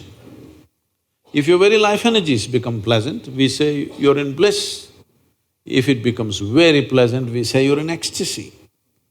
If your surroundings become pleasant, this means success. Only for making surroundings pleasant, you need the cooperation of other people. But body pleasant, mind pleasant, emotion pleasant, energy pleasant is 100% your business, yes or no? Now your friends are doing whatever they're doing in cities or wherever else they are. But for you, one thing has happened, you're in the refuge or the comfort of a university, surrounding is already pleasant. It's a big thing. Creating a pleasant surrounding. Why do you think people want to build their own house and populate it with people who love them? They want a pleasant surrounding, isn't it so? Hello? You don't want to live with somebody who hates you. Nothing wrong with that person, it's just that it's not pleasant for you, isn't it? You want somebody who loves you, who wants somebody who is pleasant around you, and you want an atmosphere that's pleasant around you. To do this, they work for a whole lifetime. Here, the university is providing you a pleasant surrounding, and you already said your research is going to take a long time, which is not good. You must finish it as quickly as possible. But keeping your body, mind, emotion and energies pleasant is 100% your business. Only if you do that, your research could become some kind of a worthwhile phenomena. Otherwise, somebody who cannot even harness peacefulness in their mind, what great things will they do? If you cannot manage your mind, what big things are you going to do in your life, I'm asking. When you cannot manage your mind, can you manage the world? Please, all the students, you must understand, peace is not at the end of your life. It must be the beginning of your life. It's a most fundamental requirement, isn't it? If you want to do anything sensible, even if you're not blissed out, at least you must be peaceful. Less than that is bad.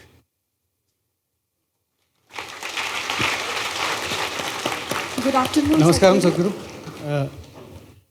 Good evening, Sadhguru. Where My are you? There's just an announcement. My name is. This will be the last question. We're so sorry, we are running out of time. So this one will be the last question. Namaskaram. Good evening, Sadhguru. My name is Nit. Okay, the last two questions. Yes, please, yourself. Please go ahead with your question. My question for you today is, as you just said that. Can you hold the microphone like this? Yes. You know, like this, you've seen Lady Gaga? Like that, yeah. So you just said that we humans should use our organs wisely so that they last us for a lifetime.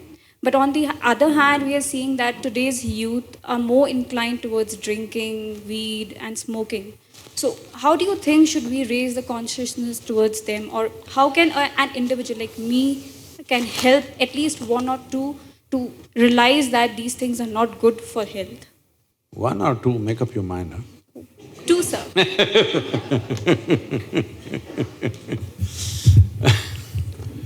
So, when somebody has tasted some pleasantness, either to drug or drink or sexuality or whatever, they tasted some pleasantness.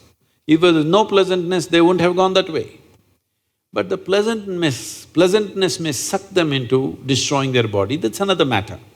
But the pleasantness is such that even in spite of the threat, cigarette smoking is going, injurious to you and you show some cancerous mouth, all this, but still people are smoking because there is a pleasantness attached to it, whatever the consequence may be.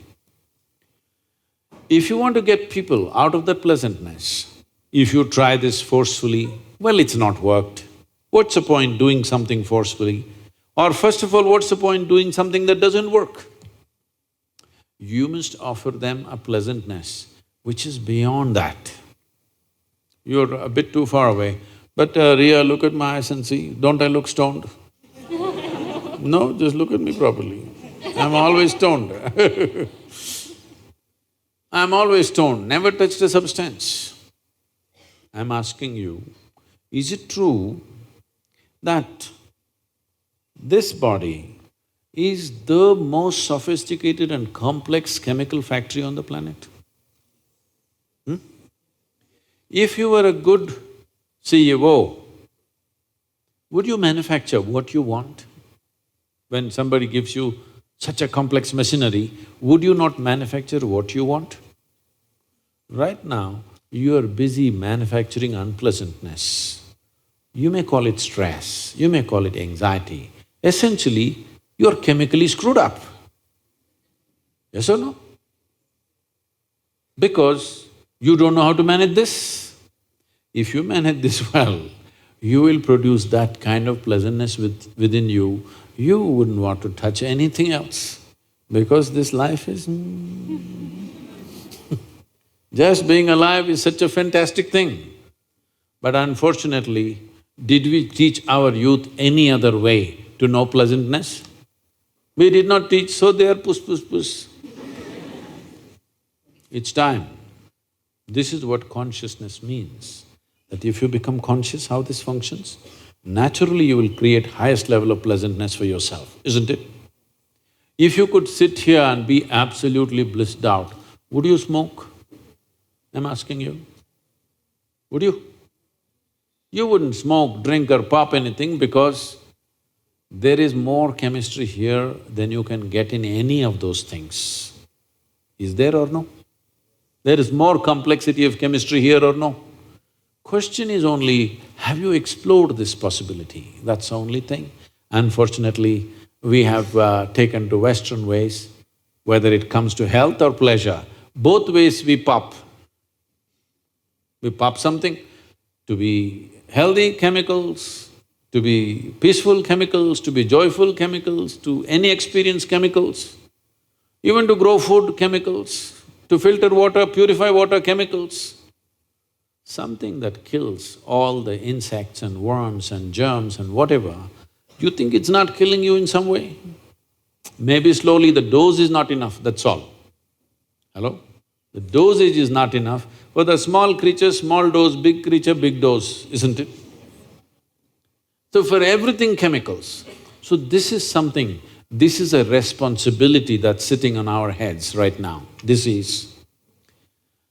The way the world is going right now, I estimate, unless we do something drastic in the next 10-15 years' time, I estimate in another 50 to 75 years' time, almost 90 to 95% of the humanity will be on chemicals for everything. To be healthy, to be peaceful, to be joyful. Already consumption of this has gone up 10,000% in the last 25 years. Yes or no? Hello, has it not gone up 100 times? Because other things that people promised elsewhere are all collapsing. People told you it doesn't matter, you're miserable, when you go to heaven everything will be wonderful. But slowly in your mind, the hope of heaven is collapsing. Maybe you still don't dare to utter it, but it's collapsing, isn't it? Yes or no? So you want to do everything here, but nobody taught you how to do it in such a way you can have the highest level of pleasure and still it'll enhance your life. This needs a little application. Unfortunately, we have not explored. If you do not raise human consciousness to a point where a whole lot of human beings know how to do things within themselves, if this does not come in the society, 90 to 95% of the population in 50 years or plus will be on chemicals. Now, this is not a moral issue for me. If 95% of the humanity goes on chemicals, the next generation that we produce will be a generation which is much less than ourselves. See, the purpose of next generation is somehow, at least one notch, they must be better than us. If we produce a generation which is worse than us, this is a crime against humanity. We have taken humanity backwards. And Once you do that, afterwards we don't know what the next one will do. See, this is not some prediction by looking at astrological stuff, looking at the human mind. When all these machines come, when this chemical usage goes out of control, you should not be surprised in another 60 to 75 years' time, if a huge percentage of population is committing suicide. You should not be surprised at all, because a human being doesn't need just pleasure, he needs a purpose. But one thing that happens to you with chemical usage is, you lose a sense of purpose, you pleasure, but no purpose. So there are various kinds of pleasures. There are intellectual pleasures, there are physical pleasures, there are other dimension of pleasures, there are emotional pleasures, the pleasure of activity. Climbing a mountain can be a great pleasure, though there is a lot of pain in the body, yes or no? So if we do not explore other dimensions, everybody will fall back on chemicals. When this happens, you will see the suicide rate in the world will increase enormously. I must tell you this, I grew up in early 70s and whatever. At least 12, 13, if I count little faraway friends also, nearly 14 people. All my age, we were all like, on motorcycles and trekking and doing crazy things in the mountains, all kinds. But a whole lot of them, at least 60% of them at that time went on drugs and alcohol. A few of us stayed out of it, but rest went on it heavily. We were all together, but they were all half the day they were sozzled out. You have to find a time to wake them up. But we were together. At least 14 of them died before they reached 35. Either drugged out, or they killed themselves with excessive drinking, or they died on the motorcycles, riding crazy on intoxicated conditions. 14 of my friends died before they reached 35. That number is going to increase phenomenally if we go in this direction. This is a backward step in life. It is not a question of morality, it is a fundamental thing about life itself. So whether it's in agriculture, or purification of water, or daily consumption of prescription medication, this is rising like crazy, this is not good. And these kind of what do you call them, recreational drugs, if the chemical consumption increases, humanity will take a backward step. We should not let that happen. For this, the only and only solution is, we must create a conscious human being. Raising human consciousness is the most important thing. For this, the important thing is to move everybody from belief systems to responsibility, because we have managed humanity with carrot and stick. See, if you do all this thing, if you drink alcohol here, we'll put you in hell and torture you forever. So that man stayed away from drink, and we told you, don't worry, in heaven, rivers flow with wine. We have managed humanity like this for a long time. See, all of you are laughing, but the previous generations genuinely believed it, isn't it? Yes or no? So now heavens have collapsed in people's minds, they are trying to do their own little heaven here. You cannot stop them unless you provide a credible alternative. Thank you very much. Thank you very much, Sadhguru. Sadhguru, just… You also. This will be the last question. Sadhguru, on one occasion you mentioned that there is no purpose to life and that life in itself is a phenomena beyond any purpose. Sadhguru, my question is, if there is no purpose to life and if the eventual destination of every life is death, then why do we need to live consciously? And plus, Sadhguru, you carry a magic of your own. I have been smiling for the last 4 hours. I have never done this before in my life. You're a young man and you never smiled for 4 hours? What happened? Are you also in love with the same girl?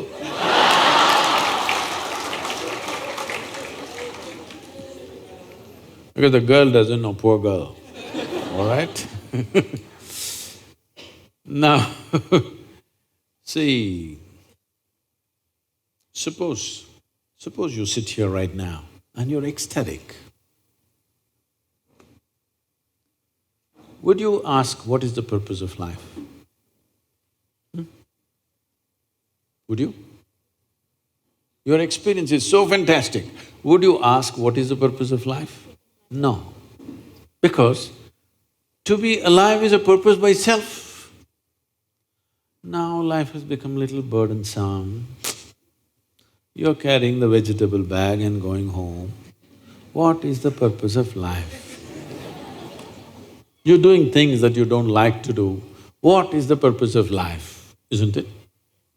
Somehow it's become burdensome. When you're 5, 6 years of age, when you're just bubbling around, did you ask what is the purpose of life? You became like this, what is the purpose of life? So this need for purpose has come simply because most people have not tasted life, except in their childhood. When I say they have not tasted life, right now the only two things they're experiencing is their physiological structure and psychological structure. As we already went through this process, both your physiology and psychological structure have been gathered from outside, isn't it? So there is no taste of life. So now you're asking, what is the purpose of life? Because you lost the connect with life. In your mind, in your intellect, logically you ask this question, but the life within never asks the question, isn't it? Even an ant wants to live, try to hold it and see. Does it want to live? Does it do everything possible to live? Yes or no? Because life is a purpose unto itself. It's a phenomena beyond all silly purposes we can find in our life, in our intellect. Whatever silly purposes we find in our mind are absolutely silly compared to the tremendous phenomena that we call as life. But right now, you are just a bundle of thought, emotion, ideas, opinions, ideologies, belief systems and prejudices. No life. Life is not happening, only thought is happening, isn't it? Hello? Because of that, you are asking what is the purpose of life. And you said that, and now you're saying, what is the point? Eventually I will die. So what do you want to do? You want to die today? No, it will come. If this question becomes very deep, then the next question is to be or not to be. Once the question comes, we just have to provide you with 2 meters of rope, that's all, and little encouragement. That girl has to disappoint you.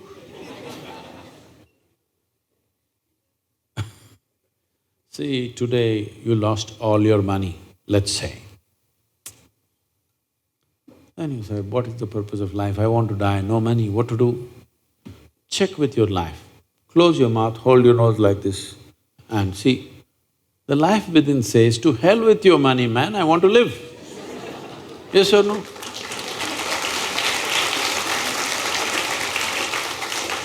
This girl, she left and went away, she finished her program, she doesn't know, she went home. My love, gone. What is the point of living? I want to die. Just hold. Just to hell with her, let's live. Yes or no? Whenever you think the purpose of life is lost, just hold your nose for 2 minutes. You will know this one wants to live. Yes or no? So, life does not need a purpose because it's a phenomena beyond all invented purposes that human beings make up. Thank you very much. Thank you, Sadhguru. Extend our heartfelt gratitude to everybody who has been present here.